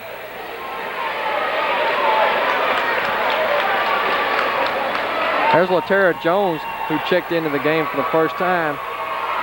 Had maybe one of the best dunks we've seen in quite a while the other night against Neshoba Central. Going to get to play a little bit tonight. Westmoreland now with 29 points. So he's equaled Granderson on the night. 73-58. There's Plunkett from deep. No good. Gibb the rebound. 43 seconds to go, and now it looks like they're going to let it go. Chargers by 15. Been a great effort tonight for Granderson, but he seemed to give out in the fourth quarter. And Granderson down at the end of the bench with his head down. But it's not over. They'll have one more game tomorrow in the consolation game, will the Indians. Alley-oop to Jones. They tried it again, but Plunkett stepped in front and intercepted that one. He rejected that alley-oop dunk as Plunkett went up and took it away. Don, I was telling you I wanted to see it on tape, and I thought I was going to get to see it there, but unfortunately I didn't. It was about the same play as the other night. Same spot of the court, but this time big man Plunkett went up and, as we said, rejected the opportunity. That's going to do it. Oxford Chargers advance to the championship game tomorrow afternoon with an impressive second half of action. They trailed at halftime, but the second half belonged to the Oxford Chargers, and they win it by the final score of 73-58 over the Yazoo City Indians. So the Chargers advance on to the championship game to take on the winner of our next game coming up between Lafayette and Lanier. Let's give you some final rundown on the stats. Kendall Granderson was a leading scorer tonight for Yazoo City. He had 29 points to lead the Indians in that department. After that, it was a major drop-off. 8 points for Brian Morgan, 8 points for Amaretto Plunkett, 8 points for Chris Jackson, 3 for Kevin Williams, 2 points for Jarnell Moore, and Yazoo City was 4 out of 6 from the free throw line, 67% on the night. They dropped to 25-9 on the season now. For the Chargers, Andrew Westmoreland, he was our player of the game. He had a game-high 29 points to lead the Chargers. Another great effort for the senior Andrew Westmoreland. 19 for Anthony Coran. He had another impressive night as you see the Commodores taking the floor. Another good effort for Vince Camper tonight. A solid all-around game, 13 points. 7 points for Rico McThune. Chris Barber had 3, and Bo Gibb had 2. And one of the most impressive stats on the night, the Chargers 20 out of 23 from the free throw line. So they outscored Yazoo City by 16 points at the free throw line. Well, we've got the Lanier Bulldogs, the state runner-up last year in 4A, taking on the Lafayette County Commodores. Their first trip to the North Half in quite some time, and the first time under head coach Michael Crowther, and we'll talk more about that upcoming matchup and the starting lineups right after these messages. Stay with us. County High School as we get set for game 2 between the Lanier Bulldogs, the winner out of Region 4 4A, and the runner-up from Region 1 4A, the Commodores, who defeated Louisville the other night in overtime to advance here to the North Half Championship. And they're excited to be here tonight, hoping to advance on for another matchup against the crosstown rival Chargers. It would be the 4th meeting of the year if they can get by a very tough Lanier team here tonight. Lanier under longtime head coach Thomas Billups. They're off and running this year with another impressive ranking in the state. And let's give you the lineup for them. They're led by one of the top freshmen, if not the top freshman in the state. Number 14 starting at guard, Monte Ellis. Ellis starting at guard. Also at guard is number 15, Eric Williams. Williams, number 15. Also at guard, a steady leader for Lanier, the senior, number 23, Jonathan Blackman. At forward is number 35, Sean Johnson. Johnson at forward. And the starting center, senior, number 54, Donaldo Bennett. That's your lineup for the Lanier Bulldogs. Starting tonight for Coach Michael Crowther and his Commodores, at guard, a 5'10 junior, averaging 13.2 points per game, running the point, number 3, Quentin Fox. Also at guard, a 5'11 senior, number 5, averaging 17.4 per outing, Marvin Flemings. At forward, a 6'2 junior, averaging 10 points per game, number 4, Jeffrey Dukes. Also at forward, a 6'4 senior, averaging 15.8 per night, number 30, Antonio Shaw. And at center, a 6'3 senior, averaging 9.7 points per game, number 32, Wesley Smith. Commodores are 20-11 on the season under Coach Michael Crowther, who has done a good job of turning this program around.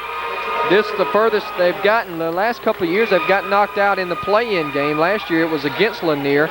Down at Lanier, they played them a very good game before losing at the end.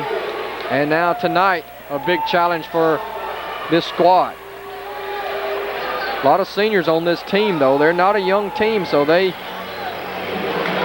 are very excited to be at this point and looking to advance on here tonight against Jackson Lanier.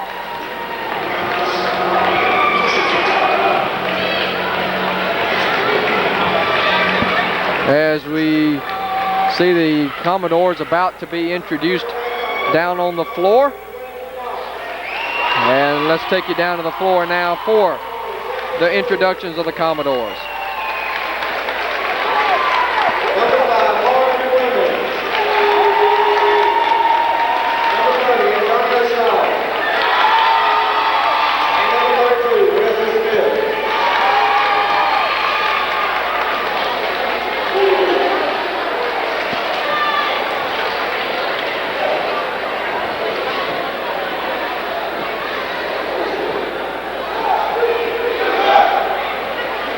Commodores will be wearing their gold uniforms tonight, trimmed in red and white. And Lanier will be in their traveling maroons, trimmed in the North Carolina blue and white. We'll get this one on the way as Smith will jump against Bennett. Bennett and Blackman are the two starters returning from last year's state runner-up team. The other guys are all new. Monty Ellis, we told you, number 14. He can play, averages over 20 points per outing for Coach Billups' team. Tip controlled by Lanier. It'll be Sean Johnson, who wears number 35. That's the number Solomon Forbes wore last year. So that's the number familiar with Lanier fans, as a near steal that time by Flemings. Lanier will open with the basketball. Here's Ellis.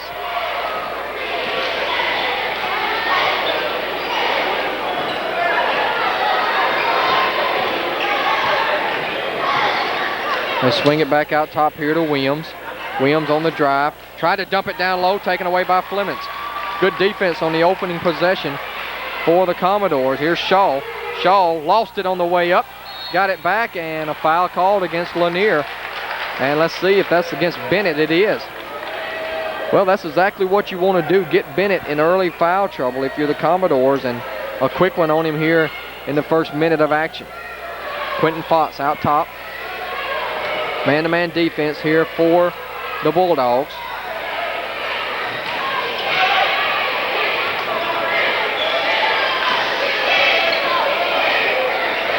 Here's Shaw. Shaw is capable of catching fire in a hurry. Hanging jumper in the lane, up and good. Antonio Shaw with a nice move down low, a little runner in the lane, able to get it to fall, and it's 2-0 Commodores.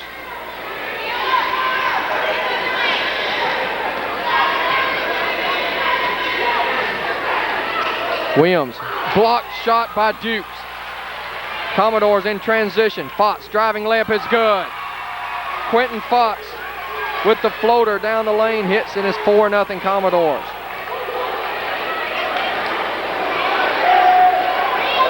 Quentin Fox has the challenge of trying to contain Monte Ellis, who has it here. He fires for three. That's long, no good.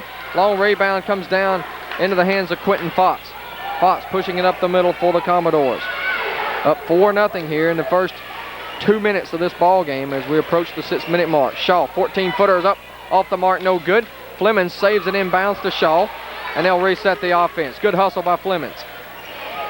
And traveling going to be called here against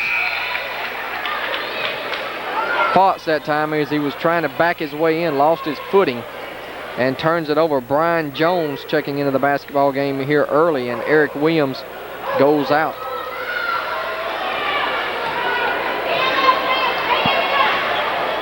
Commodores were really impressive in their win on the road against Louisville. They came from behind and were down 9 in the fourth quarter, came back to win it. Bennett, offensive rebound and the putback, puts the Bulldogs on the board and cuts the lead to 2. Dukes might have forced it a little bit there. It was partially blocked. Back the other way comes Blackman. Blackman drives. He's out of control and travels.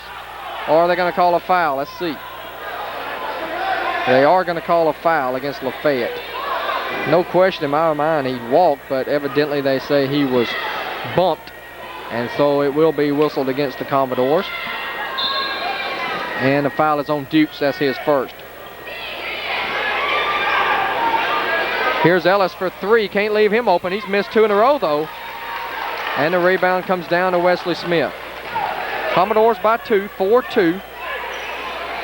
Long pass up the floor to Dukes. Here's Flemings in the lane. Flemings got in among the trees and decided not to shoot it. Now Blackman's triple team. Here's Ellis. Nice move down low. Won't go, but the follow by Donaldo Bennett. He's got 4. We're tied at 4.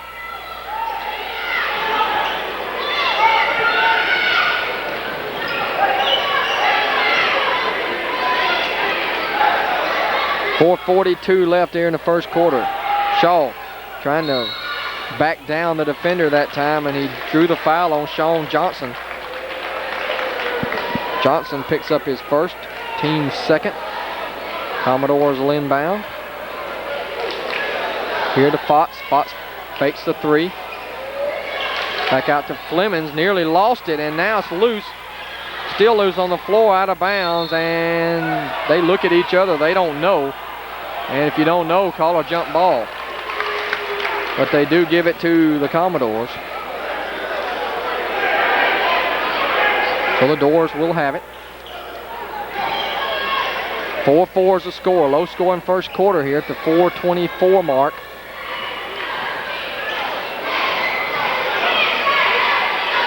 Flemings open for the jumper, won't go. Offensive rebound, put back by Shaw is good. Antonio Shaw, who had a 31-point outing earlier this season in the game against Oxford, has 4 here tonight. Sits 4 Doors. Blackman out top. Gets the screen. Rejected out of there by Smith. Up to Dukes. Dukes in the open floor. His shot is rejected the other way. And finally a foul called. Couple of good blocks by both teams, but Smith is going to get to go to the line to shoot a pair. Foul is on Bennett, I believe, and if that's so, that's 2 on Bennett. It is, so Coach C has to feel pretty good about that, having 2 on the Lanier big man here in the early going. Looks like he may come out too, as Smith not able to hit the first free throw of the night for the Doors, and actually he stays in, and it's Johnson going out, and they come in with their other big man, Isaac Wells. Wells is a pretty tough junior himself, coming off the bench, the 6th man for the Bulldogs. Shaw's second free throw good, or Smith, excuse me.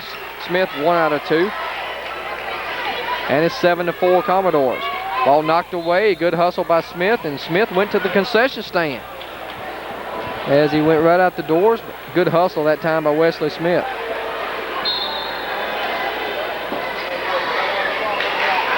I want to say congratulations to Wesley, of course. He'll be playing in the All-Star football game this summer down in Jackson, the Blackwell Classic. So congratulations, Wesley Smith, defensive back in that game. Be representing the North in that outing. Double teamed. Ellis got it off inside to Wells. Wells tried to dunk it, wouldn't go down. Good interior defense by the Commodores. Here's Shaw. Shaw's gonna fire. He drills it for 3. Antonio Shaw has 7. 10-4 Commodores by 6. There's a walk, and I think they call the charge. That's even better. That's exactly what they called. Yeah, that's even better if you're a Commodore fan. Foul is on Ellis. That's his first. Billups arguing with the officials. You know, the last time we saw him, Adam, he was heading for the showers early down in Jackson last year.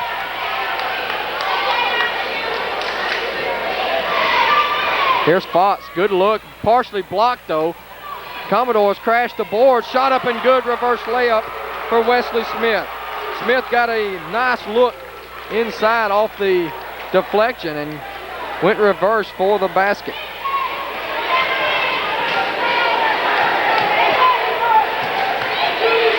Monty Ellis, who's yet to score, averages about 21 a night, but he's quiet tonight as a freshman. You can't leave him that open, though. He blew another 3. He's missed 3 in a row. Bennett took it away, though, and drew the foul on Shaw. Bennett down low was able to knock it away from Shaw on the rebound, and he'll go to the line as Antonio picks up his first. Well, Monty Ellis is 0 for 3 right now, but you can't give him that many wide open looks. Free throw, no good. 2:26 to go in the first quarter. Commodores looking good. Up 12-4, matching their biggest lead of the night at 8. Second free throw up and good. He made 1 out of 2. And Bennett has 5 to lead the Bulldogs. In fact, he has all 5 of their points. Shot is up and good. Down low that time. That was Dukes, I believe, who got the bucket. 14-5.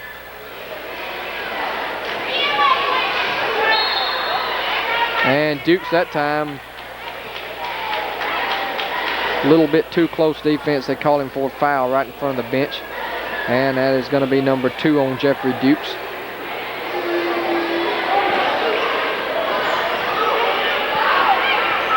Lanier down 9, biggest lead of the night for the Doors. Ellis with the penetration, dumps it out for a 3-point basket and a wide open 3 that time for Jonathan Blackman. Blackman hits his first. Nice jump hop in the lane, won't go. And the rebound to Lanier. Clemens had a good look down low, but it wouldn't go down. Here's Ellis. Blackman, who's feeling it, will fire another 3, short this time. Rebound Commodores. Smith clears it out of there. 14-8, Lafayette County on top. Minute 18 to go in the first quarter. Been a good first quarter for the Doors. Cross court pass, they work it around. Good execution, three-pointer, good by Fox. Fox was left alone and he swished it from the left wing. He's got 5. 17-8. Again, matching the biggest lead for the Commodores. Three-pointer from the wing, that's no good. There's Bennett again. Bennett cleaning up the offensive boards here in the first quarter, drew the foul and will go to the line, and that may have been on Dukes. No, it's on Shaw. Shaw picks up his second though. So Dukes and Shaw with 2 each, and Ward getting ready to come in along with Jesse Jackson here at the next dead ball, which will be after this free throw. Bennett's free throw is good. 6 points for Donaldo Bennett. 30-second timeout taken now with 48 seconds to go in the quarter. And we'll keep it here. 17-9, the Commodores are on top. Once again, let us tell you about the sponsors helping us bring high school basketball to you throughout the playoff season. Grisani Rebel Motors, Johnson's Discount Furniture, By Candlelight and Gifts. Also Huddle House, Dr. Tripp Henderson, Henderson Chiropractic and Sports Rehab, Belt Ford and Oxford Toyota on Highway 6 West. Also Edward Jones Investments, Mr. Ed Gunn, investment representative here in Oxford, providing all your financial services to meet your individual needs. And if investing is what you need to do, then give him a call and invest in your future at 234-7326. That's Ed Gunn with Edward Jones Investments here in Oxford. Bennett for the second free throw upcoming. And it's up and in and out, no good. Good block out that time by Wesley Smith. Commodore lead is 8, 17-9. 40 seconds to go in the quarter. Jackson is trapped. Jackson tried to bounce it off of a Lanier defender and did, according to the official.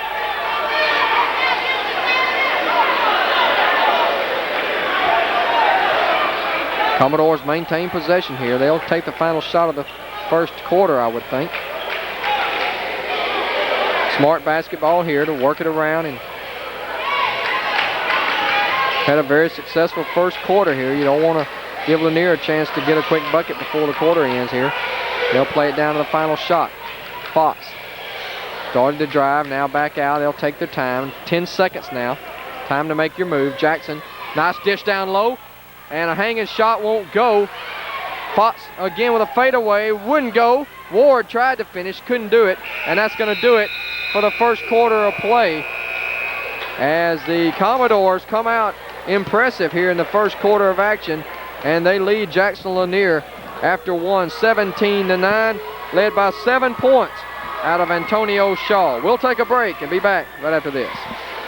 Back to action, everyone, as we get set for second quarter of action here in the North Half playoffs in 4A, where the Commodores are trying to advance to take on the Chargers tomorrow night in the championship game. Right now they lead by 8, 17-9, but a steal there by the Bulldogs. There's a nice steal by Smith, who stepped around in the passing lane to pick that one off. Good job of reading the entry pass that time. Come away with the steal. They force it into Smith. They need to triple team him and take it away. Really forced that one in the post to Smith. He was triple teamed, and here's Ellis, who has been silenced in the first half. Jackson's on him. Lob down low to Bennett. Bennett had it blocked from behind by Smith, but they can't save it. And so it'll still be Bulldog ball. Good defense again down low by Wesley Smith. Bennett 6 points in the first quarter. That led Lanier.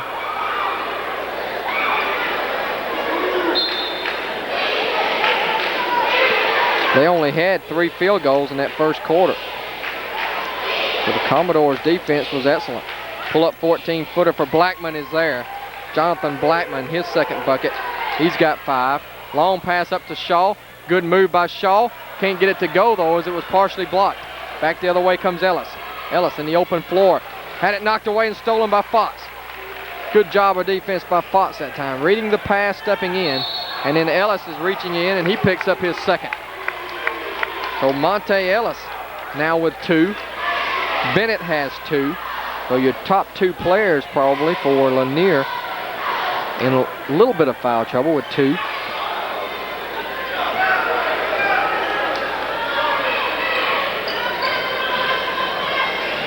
Down low to Ward, turnaround jumper won't go, tipped up in the air. Shaw picks up the loose ball. His hanging shot won't go. Rebound battle for, and it's Ellis coming out of there with it for the Bulldogs. Long pass up the floor to Bennett. Bennett couldn't corral it though, he lost it out of bounds. Bennett was trying to do a little bit too much before he gained control. He was thinking about going up for the shot and he lost it. And so it goes back over to the Commodores. 17-11, Doors on top. They've led pretty much throughout this one. In fact, they've led the whole way. Lanier was able to tie it at 4-4, but that was it. Fox fakes a 3, beautiful move, hanging shot. They call a charge, I believe. Or no, they call a block.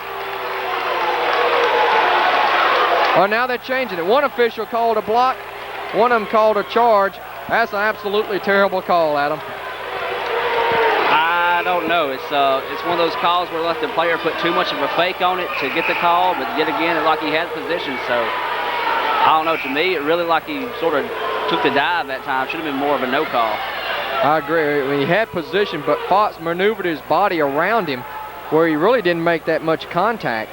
More of a flop, I believe. And like you said, I think it should have been a no call. At least if 2 officials disagree, call it a jump ball. But they give the foul to Fox, and that's his first.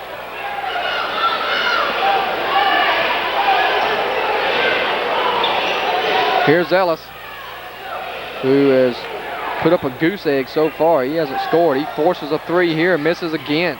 0 for 4 from downtown tonight. And the ball goes over to the Commodores.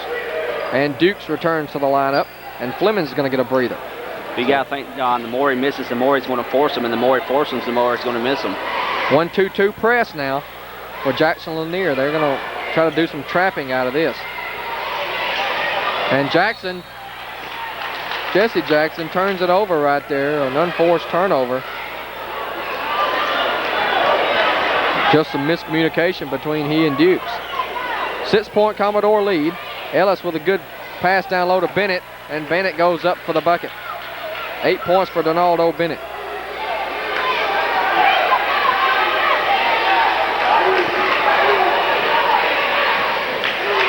Commodores working against that 1-2-2 trap. Ellis slaps it out of bounds. It'll still be Commodore basketball. Lanier's cut into this lead. It's down to 4 now after the Commodores had as much as a 4 or 9-point lead at one point. It's 17-8. They haven't scored though in the quarter until now. Antonio Shaw has got 10. 20-13. On the drive, blocked by Shaw. Follow-up, though, is good by Bennett. Bennett doing the garbage work down low, got the loose ball, stuck it back in. Commodores forced the pass there, and it's taken away. Back the other way come the Bulldogs. Blackman fires from long range. That's a brick. And over the back is the call here against number 35, Sean Johnson, and that's his second. So only 6 fouls against Lanier, but they've got 2 on 3 different players, and Ellis, Johnson, and Bennett, 3 of their starters. Ward checks out for Lafayette. And the starters are back in with the exception of Flemings. Jackson's in there for him. Bulldogs want a trap right across half court. Fatso splits the defenders, finds Shaw open for 3. Yes! Antonio Shaw with 3 3-pointers tonight and 13 points here in the first half. 8-point Commodore lead. Back out for 3, Ellis. Ellis is 0 for 5. Blackman now, he'll try it from the right wing. He's going to be short. Ellis the rebound, the scoop shot, it won't go. Bennett comes up with another offensive rebound, but a charge. And that's number 3 on the big man.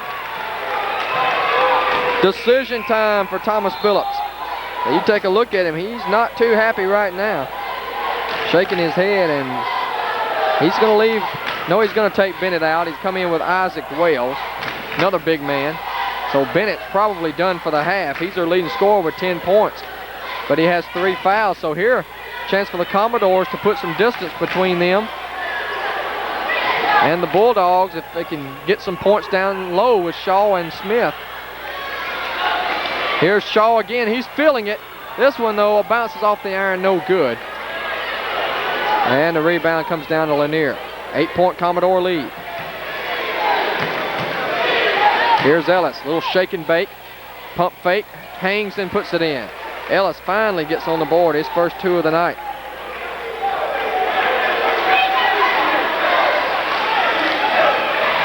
This trap really not causing that much problems for the Commodores. Potts penetrates. High-end shot won't go. Rebound tipped up. Rebound comes down into the hands of Ellis. In transition, off to Blackman. Blackman blows by his man. Shot won't go. Rebound coming down to Smith. Out to Flemings. Flemings 1-on-1. Down he goes. Puts it up and in. Good job by Flemings that time to bump the defender off, draw some room, and get the bucket. First points of the night for Flemings.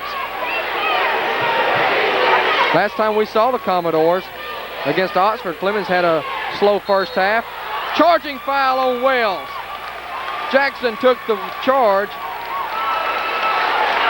and Wells picks up his first. Commodore basketball now up 8, 25-17, and the Commodores are executing beautifully here in the first half.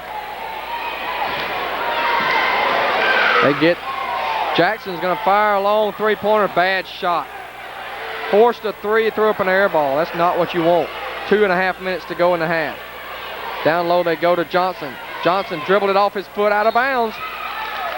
Lanier's having some problems with this tough defense of the Commodores.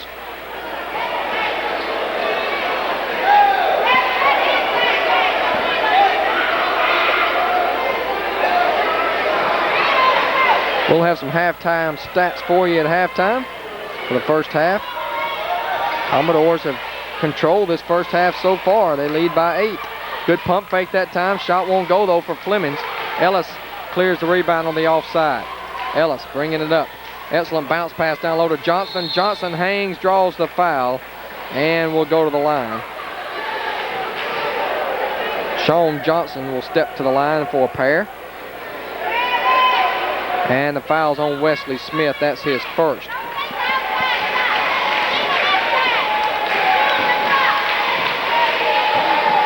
Free throw, no, wouldn't go.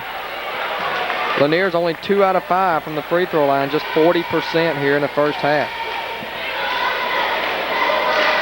Big contrast to what we saw in the first game where both teams shot lights out from the free throw line. Free throw, second one is good. Johnson has his first point of the night.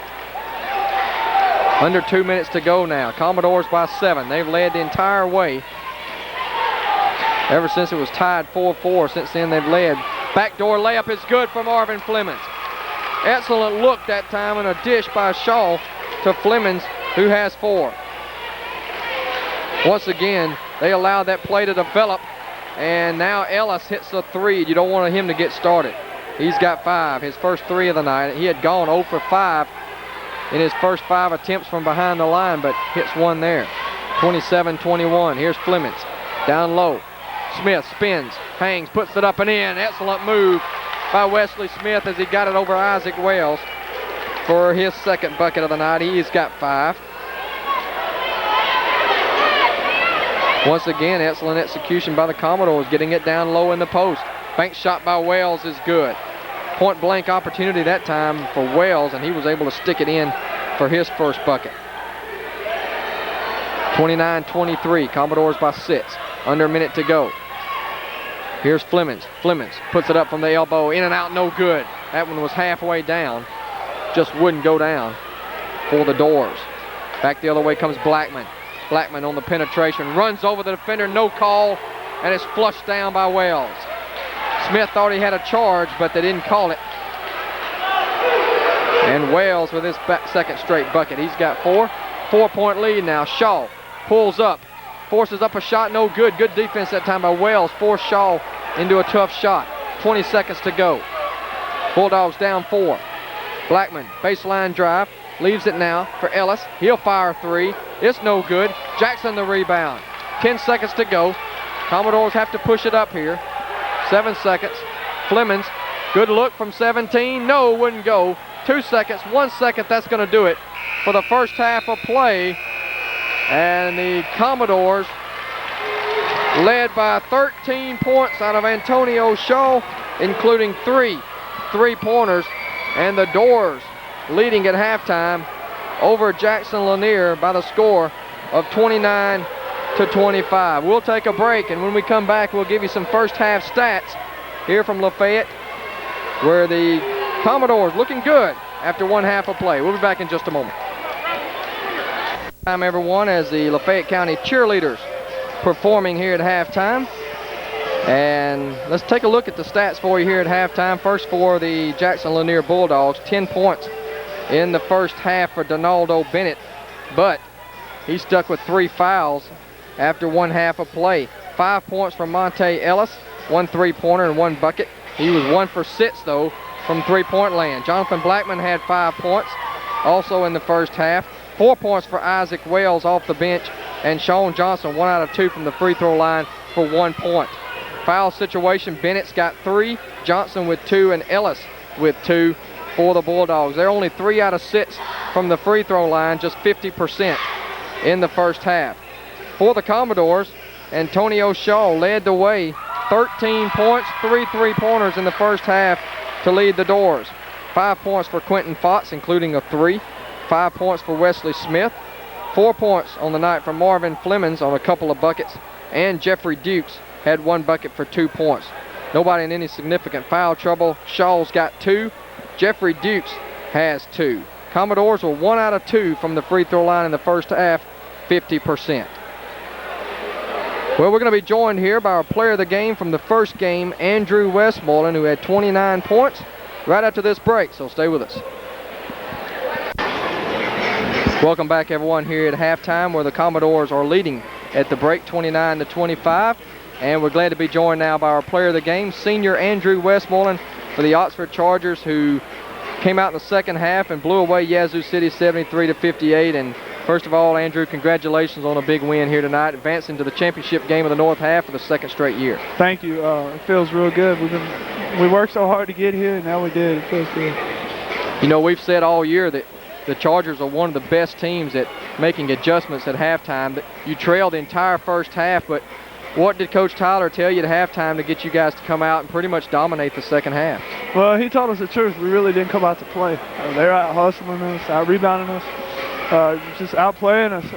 We took them a little lightly, I think, at first. You know, they came out and played ball in the first half. And we did the second half, and that was the difference.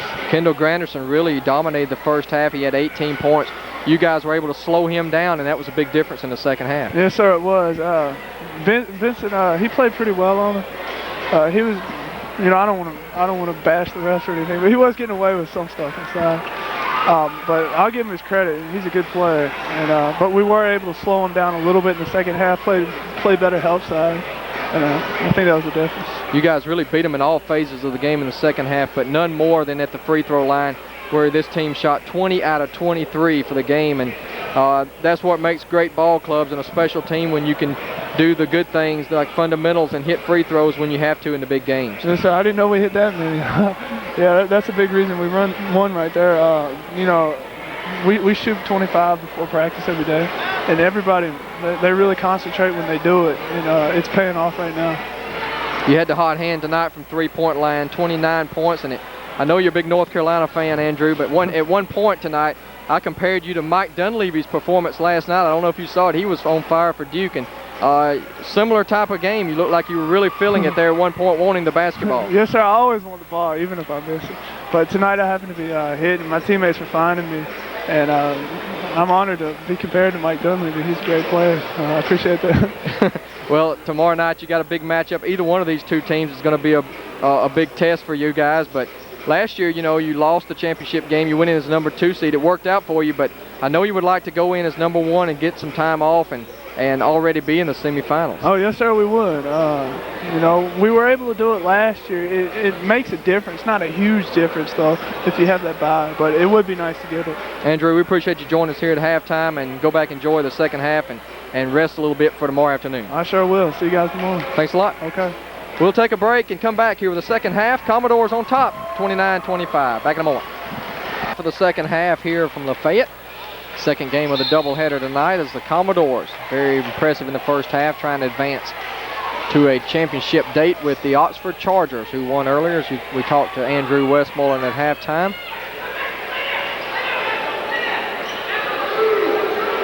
Basically 2 teams out of the north against 2 teams out of the Metro Jackson area. There's Ellis on the penetration, not able to go down. Rebounds loose. Lanier controls it to Blackman. Blackman with a spin move. Puts it up and in. Nice move underneath that time by Blackman. He's got 7.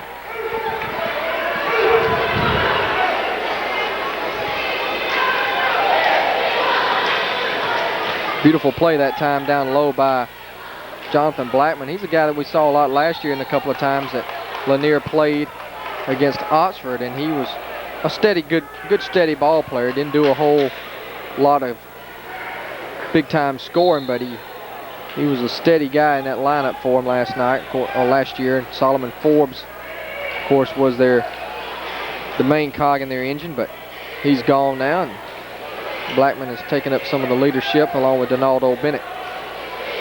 But Ellis has been their big-time scorer, but so far tonight he's been quiet with only 5 points. Commodores need a bucket on this trip. 2-point lead here. Shaw's going to fire from deep. That one's way off, no good. Flemings, good hustle though. Good job by Flemings. Chased it down in the corner, gave it back to Shaw, who stepped out of bounds.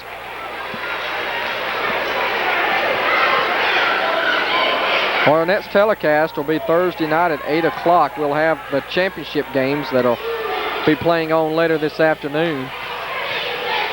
And then we'll be coming to you from Jackson, whenever that might be, depending on the outcome of today's games. 29-27. Commodores get a nice steal that time on defense. Been a real smart game plan tonight for Coach C. He's come out and done a good job, and ball's loose out of bounds. It'll still be Commodore ball. 2-point advantage. This one has all the makings to come down to the wire as we thought the first one might, but the Chargers really turned it on the second half and pulled away to win by 15. Here's a 3 for Fox. That one's long, no good. Rebound comes down to Wells. Chance to take the lead now for the Bulldogs. Wells started the second half instead of Bennett, who's out with 3 fouls. 3-point attempt no good for Blackman, but the long rebound coming down to Williams. Blackman drives baseline, hangs, misses, got his own rebound, basket and a foul. And so Blackman stepping up his game here to start the second half, and he has a chance to give the Bulldogs their first lead of the night. Well, you know, this game is very similar to the first game, Adam, when Oxford did not lead the whole first half, then came out in the second half. Hopefully, it won't turn out the same for the Commodores. Absolutely. I mean, this is the key to every basketball game. Which team comes in the second half and really gets off on the good foot.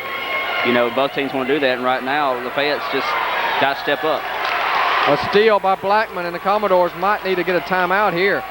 Blackman has come out in the second half. He scored 7 and has 12 points now in the night to lead the Dogs. 32-29 is the score. 3-point lead now for Jackson Lanier. 2-on-1 break now. Flemings alley-oop dunk to Antonio Shaw. Shaw was up in the rafters that time to slam that one home. That brought the Commodore crowd to their feet.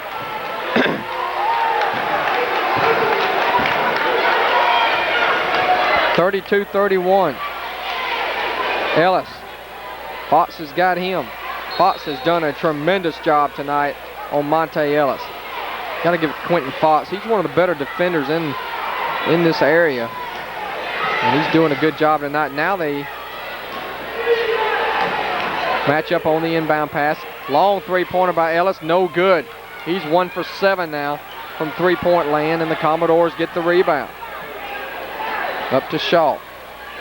Gives it up to Fox. Fox, beautiful pass down low to Flemings. He threaded the needle, and Flemings has 6. 33-32, Commodores back up by 1. Here's Blackman. Blackman trying to take over the second half, and again he'll go to the line for a pair. The senior, Jonathan Blackman, he's been there in some big games for Lanier, and now in the second half he's trying to step it up. Well, as a senior, he knows he's got to take and step it up whenever your main man's on the bench with 3 fouls.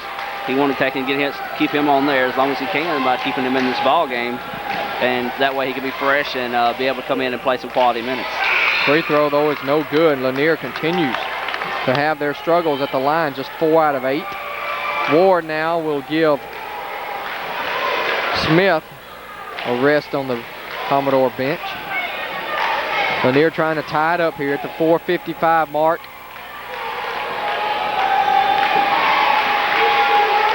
And it's short. He missed them both. Rebound Shaw. 33-32, full court press here by Lanier. Up to Flemings. Flemings, beautiful pass to Ward for the layup in the basket and a foul. Ward will have a chance for the 3-point play. Good transition offense by the Commodores. Broke the press and got the layup, and that's exactly what you want to do. Absolutely. It seems like every time the Commodores sort of hit a spot in that press where they can't get past, they just make that one last pass, and everything just breaks out good for them.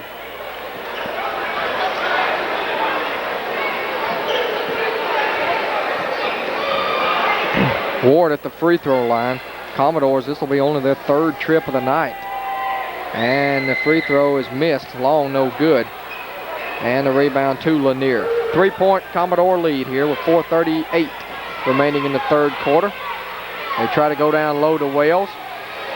Wells, the big southpaw, fumbles it around, then finally gathers it. Nice bounce pass off to his teammate for the layup. Sean Johnson that time got free down low for the good look. Back the other way, Commodores with the advantage, but good hustle to come back and steal it that time was Brian Burns. Burns might have got away with a travel underneath that time right after he stole it. Ellis makes contact, pull-up jumper. He continues to struggle. Jackson the rebound. Here's Shaw. Dukes from the baseline. Good look, and he buries it. That's Dukes' shot right there from the baseline as he hits his 4th point of the night. Commodores by 3. Back and forth we go. 3:47 left in the 3rd quarter. Wells wants it down low. Shaw doing a good job of fronting him, though, not letting him get the entry pass. Good job by the Commodore defense. They've really played well on the defensive side of the ball tonight. Blackman had it taken away by Shaw. Good defense again by the Commodores. 3-point advantage for the Doors. Fox gives it off to Jackson. Jackson pull up 18-footer. No, wouldn't go. Rebound kicked out to Blackman. He'll bring it up for the Bulldogs. Blackman down the lane, little jump stop. Left it short, no good. Rebound tipped up, and Jackson finally controls it. Another good stop that time for the Commodores on the defensive end. They lead 37-34. 2:50 to go.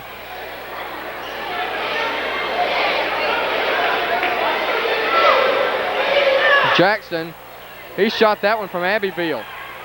No good, and the rebound comes in to Lanier. I'm not sure that's the point shot you want at this point. Blackman trying to tie it up.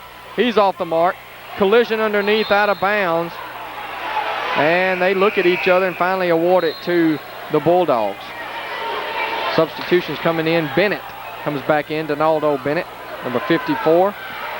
And also checking back in is Brian Jones for Lanier. Wesley Smith gets a breather, as does Dukes. 3-pointer again, Ellis misses. Shot underneath though, and a point-blank shot that time is good for Sean Johnson. He's got a couple of those down low here in the second half. Nearly a steal that time. In the corner, Shaw for 3. No, this one won't go. Knocked away though and stolen by Ward. Commodores lead is 1 now. Coach Crowther giving some instructions right in front of the bench that time to his team with under 2 minutes to go. in the third quarter. A victory tonight secures you a trip to Jackson. Fleming, will it count? No, they wave it off. Before the shot, Fleming tried to get the continuation, but they didn't give it to him, and so it'll be a non-shooting foul. Commodores will inbound under the basket, but a big foul though, because that's number 4 on Donaldo Bennett. You know, I think they'll say we don't want the basket. We'll take the foul instead, especially in that magnitude right there. 4th foul on the big man. Coach Phillips, he's unhappy with his senior center, Donaldo Bennett, and now he only got about a minute of playing time before he went right back to the bench. So he'll sit some more here with Commodores up by 1. Ward turn around in the lane, banks it in. That's a nice move by Ward, and Sherrod has 4. Commodores back up by 3. Ellis, pull-up jumper, free throw line, good. Ellis, who's been cold from the three-point line, and if you're a scorer like he is, that's what you need to do, is try to hit some easier shots. Ward's got an open look baseline, air ball. Flemings again with the hustle. Follow won't go, but it's tipped in by Ward. Back-to-back field goals by Ward. Commodores back up by 3 again. Crowd really getting into it now. Ellis for 3. He's 1 for 9. Rebound Fox. Flemings banks it up from the wing, and it's good. That's Fleming's shot right there. He's got a patent on that shot. That little 10-footer off the glass. He's got 8 on the night.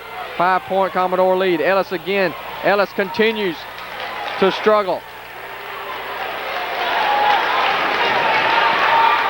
20 seconds to go. Commodores can play for the final shot of the quarter. Up by 5. They've been able to maintain that lead.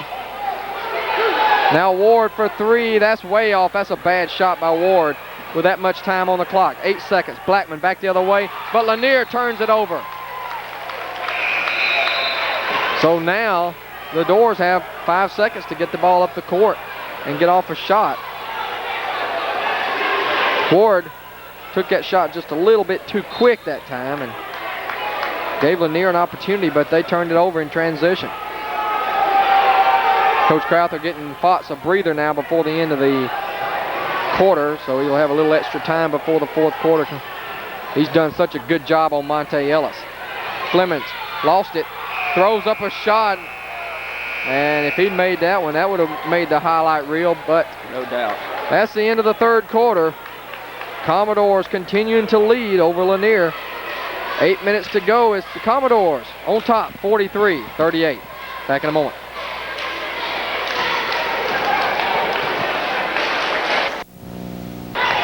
(43-38) your score as we go to the 4th quarter of play. We've had a great couple of basketball games tonight here in 4A from Lafayette County High School. There's a charging foul there, I believe. No, they called a block. That's the right call. He didn't get there at enough time whatsoever. He was still dragging that one back foot. So that will be before the shot, I would guess. Yes, it is. No doubt before the shot. Foul is on Shaw, and that's his 3rd. So 2 of the key players now for both teams, a little bit of foul trouble. Bennett's got 4 for Lanier. He's on the bench. Shaw's got 3, and a turnover by the Bulldogs. Blame that one on the coach whatsoever. He can't blame that on his own player because he was yelling at his player and distracted him from the game. And then when the point guard was to throw it right back to him, he just threw it over his head because he wasn't even looking. Then he takes the player out. So, well, you know, there's not much respect on my end for Coach Thomas Billups after some of the comments he made last year after Oxford beat him in the North Half Championship were absolutely uncalled for, and blamed it on the officials, the reason they lost. And fact was, he just got beat by a better team and rejected out of bounds that time by Isaac Wells. Good help side defense that time by Wells. Yeah, there's no doubt he's an ill-tempered coach, and you know, you can say that's the competitiveness in a coach, but you know, you can take it to a certain extreme and you can take it too far.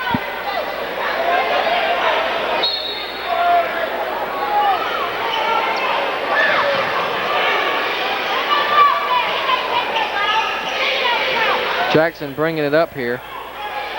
Off to Shaw. Shaw's been the key man tonight with 15 points. He averages 15, so he's right on that. Only 2, though, in the second half. They need to get him hot. There's a steal by Ellis. Ellis, one-on-one drive against Jackson. He drew the contact and will step to the line. Jackson picks up his first. Ellis will shoot 2. This will be his first trip to the free throw line tonight. Only 7 points for the freshman, a guy who averages over 20 a night. He's been one of the reasons Lanier has been able to contend this year because of the play of this young freshman. He gets a free throw here. He's got 8. 5 out of 10 now for Jackson Lanier.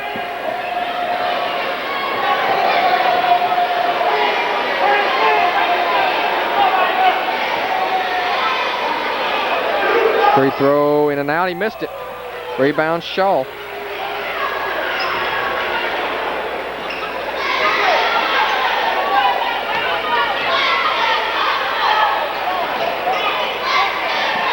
In the corner, Shaw not able to get the shot off as Blackman ran at him.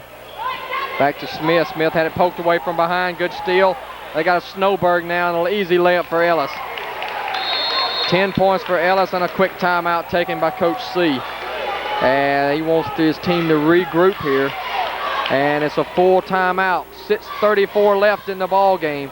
Lafayette County 43, Lanier 41. Back in a moment.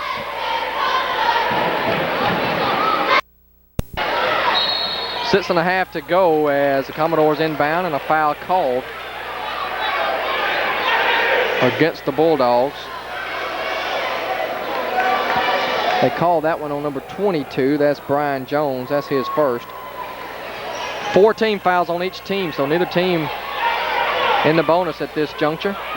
6.5 minutes to go. Fox double teamed in the backcourt, had it knocked away and stolen by Ellis.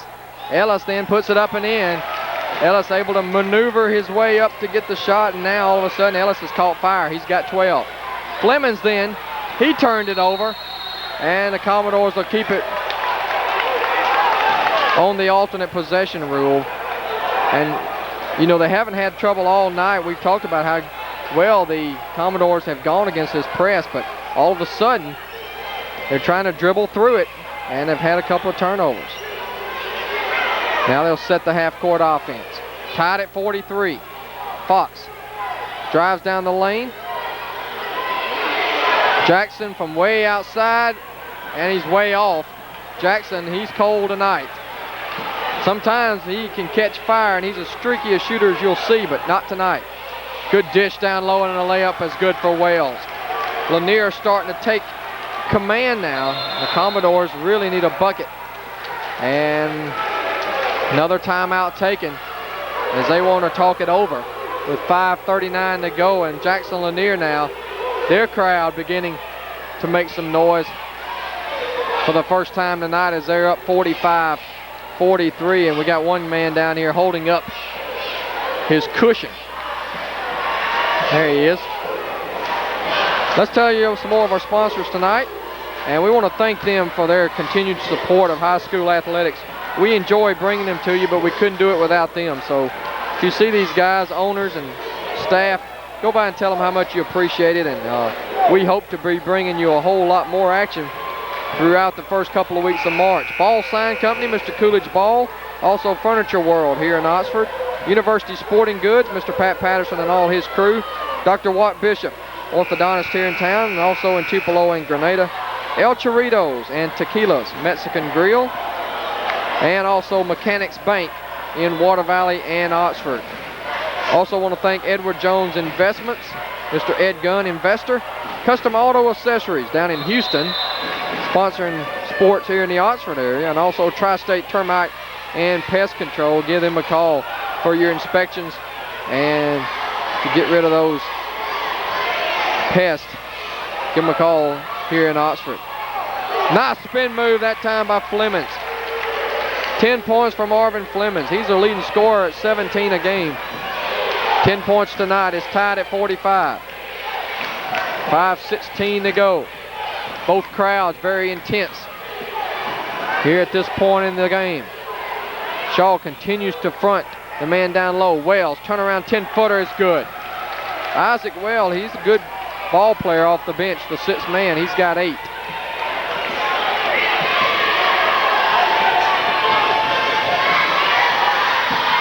Nice little floater down the lane, and the teardrop falls for Quentin Fox. He's got 7. 47 apiece. This one's coming down to the wire.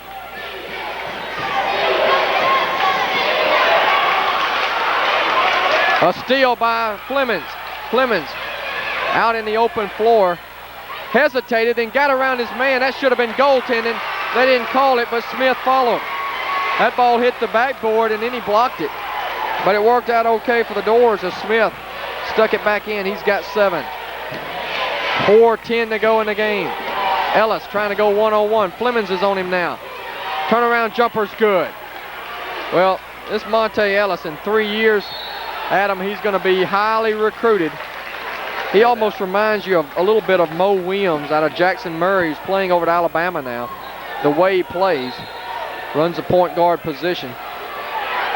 You figure he might grow even some more, height-wise, and get a little stronger. 49-49. He struggled in the first half, but now he's the leading scorer for Lanier with 14 points. 4 minutes to go. We're at the halfway mark of the fourth quarter. All tied at 49. And you know, Adam, if you're Coach Tyler, you got to love this. Both teams in a tough game, wearing themselves down, where tomorrow night they might, or tomorrow afternoon, is a quick turnaround when you exert a lot of energy like they're going to have to do tonight. Absolutely. I think the longer this ball game goes on and the harder it's fought. Flemings wide open for the layup in the bucket. Excellent steal that time, and Flemings got loose for his 12th point. Flemings, he's come on strong here in the second half. He really plays well in the second half of play. Last few games we've seen him, he stepped it up big time in the second half of play. Here's Ellis, penetration move, no good, but a great tip in that time by Isaac Wells.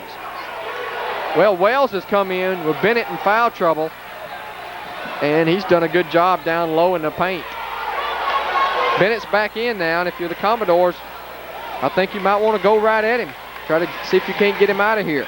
2:50 to go, although he has been silent in the second half with that foul trouble. Shaw, penetration, count the basket, and he'll go to the line.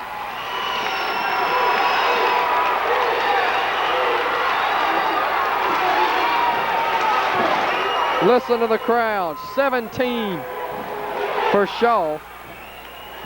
We said at Westmoreland we thought was underrated. I think Shaw is too.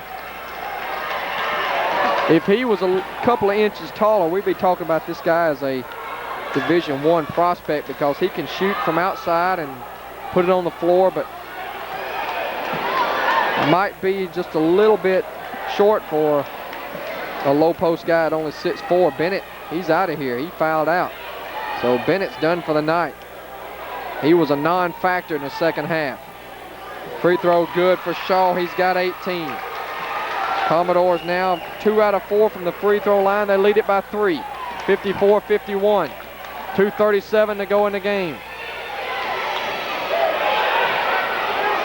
Here's Wells. Wells driving baseline and pushed by Smith. That's a good foul by Smith, because Wells definitely had him on his hip and was probably going to get a bucket that time.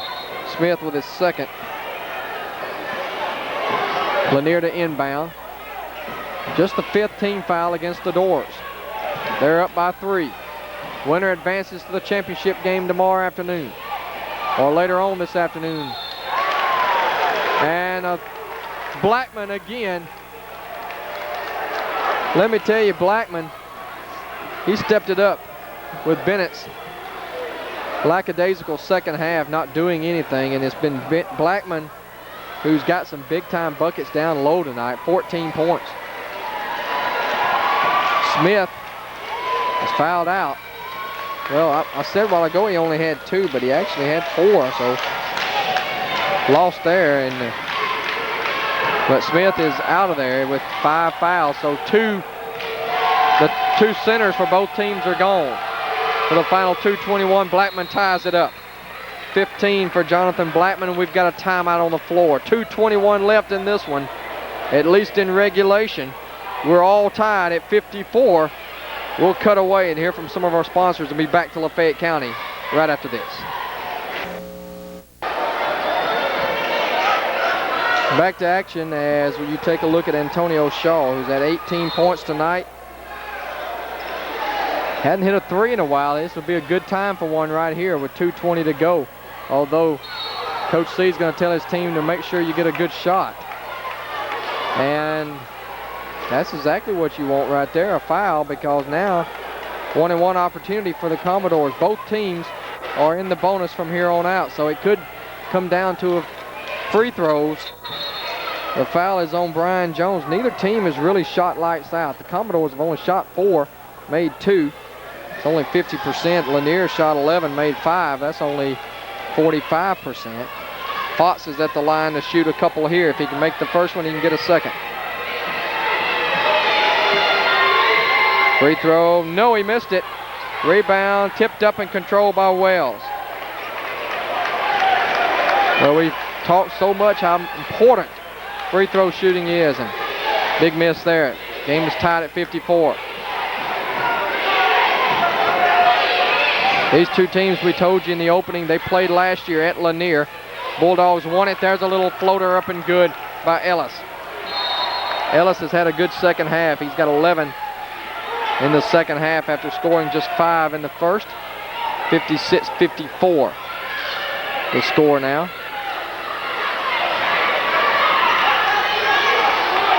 Here's Dukes.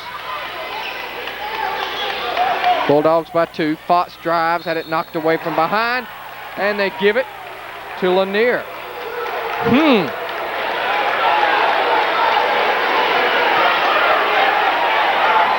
Coach C can't believe it, and I can't either.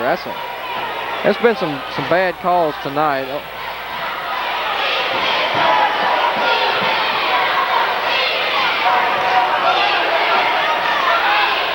Lanier now is going to work some clock. Smart basketball here by the Bulldogs. You got the lead. Make the other team press the issue. Commodores wanted a 5-second call. There's a bump underneath. Wells tips it in. A no call there. And Wells has 12 points and Lanier by 4. Commodores need a bucket bad here. Jackson has it blocked. And Lanier now with the ball. And you may be forced into fouling now with only 53 seconds to go. Stolen though by Dukes. Off to Jackson. The layup is good. That's a huge steal by Dukes. Got it to Jackson for the layup. And that'll sit this Lanier crowd over here in front of us right back down. As big bucket there for Jesse Jackson. His first 2 of the night. 47 seconds to go in the basketball game. Well, Adam, some other teams from our area, as far as TV7 is concerned, playing tonight as well. H.W. Byers in Calhoun City in 1A action tonight, with the winner taking on either B.L. Moore or Ingomar in 1A action. Been a good year for the Wildcats. And, you know, about 5 years ago, they were a force in 2A back in the days of Rudy Drain and some of those guys and Jody Jennings. But last few years have been down since they dropped to 1A, but those young players have finally grown up, and they're having a pretty good season. Absolutely. I mean, if you want to watch an exciting ball game, you need to go watch these guys play. I mean, they're just continuously up and down the floor, just like old Calhoun City basketball. Also, number 6 Lady Trojans from Bruce having a big-time year. Only 2 losses on the season, 1 to Columbus, the other one to Tupelo, 2 5A schools. And they're really rolling. They're in the tournament up in Belmont playing Mound Bayou tonight.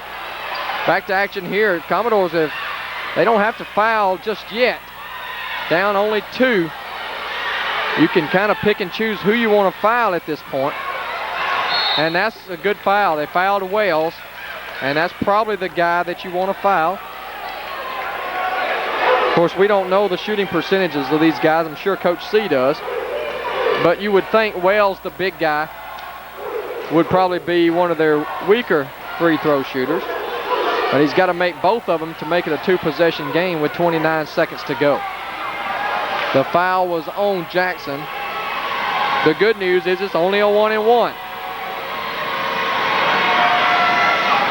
Jackson went out. Dukes, Fleming, Fox, Ward, and Shaw on the floor right now for Lafayette.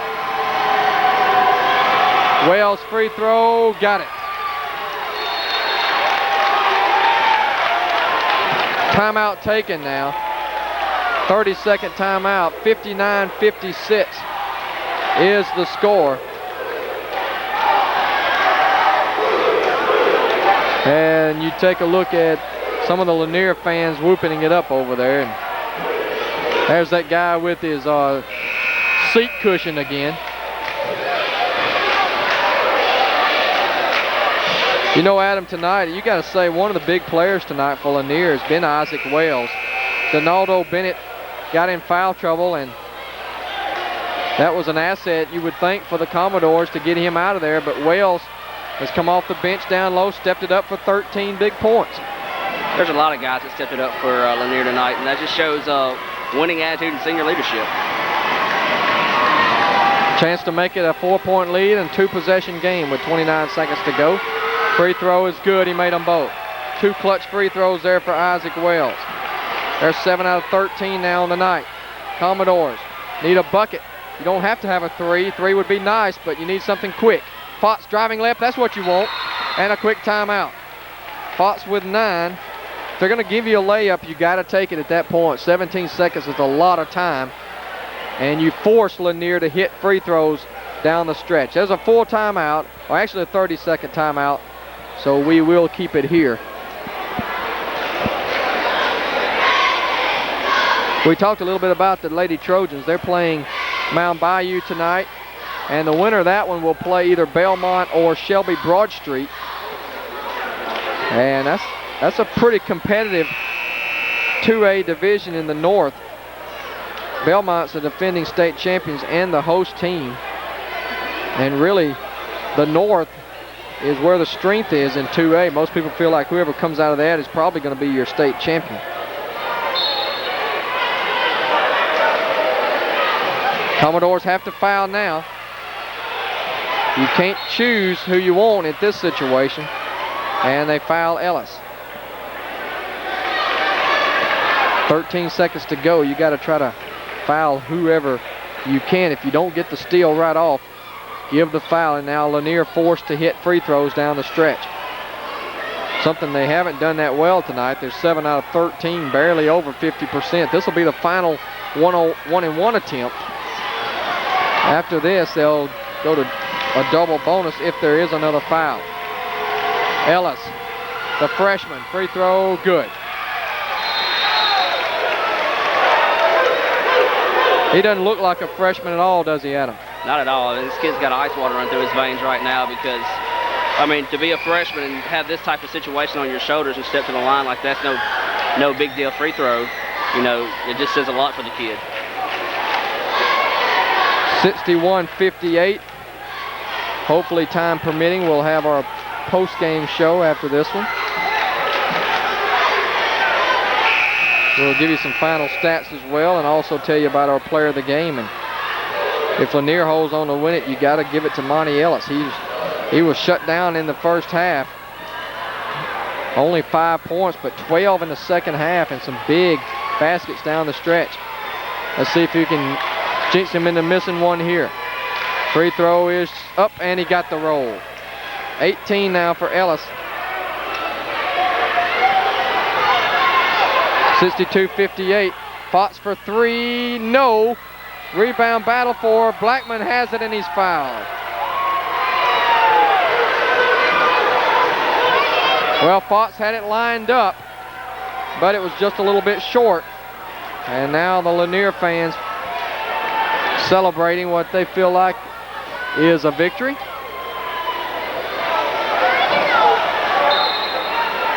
With 2 seconds to go in the ball game.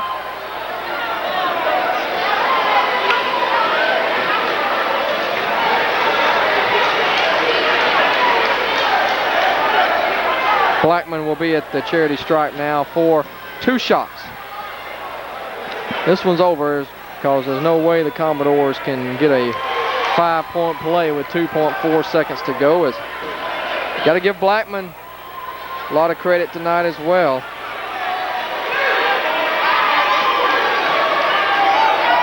Second free throw, good. It's a 6-point lead.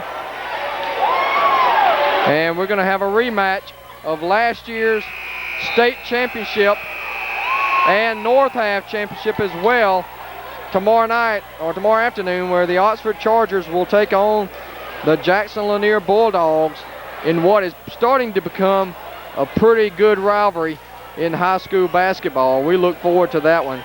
Let's give you some final stats here on tonight's game. A 6-point victory for Lanier. And our player of the game tonight, I think you probably agree with me, Adam, Monte Ellis, 18 points, a freshman. He only had 5 in the first half, but the second half, at one point he was 1 out of 9 from three-point land. He didn't really shoot the three-point shot very well tonight, but he was able to do what he had to lead the team with 18 points. 17 for Jonathan Blackman, a good effort for the senior.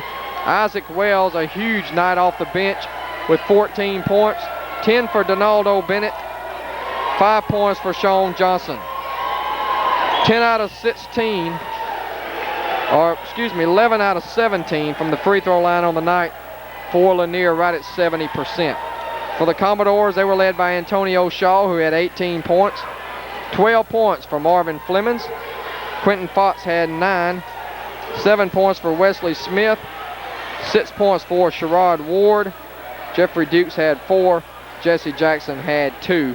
Lafayette only went to the line 5 times tonight. That was a major factor in this game. Lanier shooting 17 free throws to Lafayette's 5. They only made 2. 40% from the free throw line as the Commodores dropped to 20-12 on the season. But the good news, Adam, it's not over. They still have one more game to play at least. Tomorrow afternoon we'll be here as they'll take on Yazoo City in the consolation game, and a chance to get to Jackson. And you know, once you get to Jackson, it doesn't really matter what seed you are. You got a chance to play to move on for a state championship. So not the end of the line for these Commodores. Absolutely. After tonight, I mean, your record's still 0-0 because you live to fight another day, and if you win that battle, you know, you go on. I mean, that's just the way it will be from here on out. So that sets the matchups for tomorrow afternoon, as we'll be here with TV 12 and Vista 3 Media, as first game will be Yazoo City, the Indians, taking on the Commodores from Lafayette County in the consolation matchup. And the championship should be a big one, as the Lanier Bulldogs are taking on the Oxford Chargers. And I'm already excited just thinking about what that one will be like and the atmosphere here at Lafayette County. As you see the crowd starting to pile their way out. As the Chargers win tonight, the Commodores come up short, but a good effort and a 6-point loss. That's going to just about do it for us here from Lafayette County High School. For Adam Gore and Don Brooks, we'll see you again next time for the championships of the 4A state tournament. And until next time, everyone, so long. We'll see you tomorrow.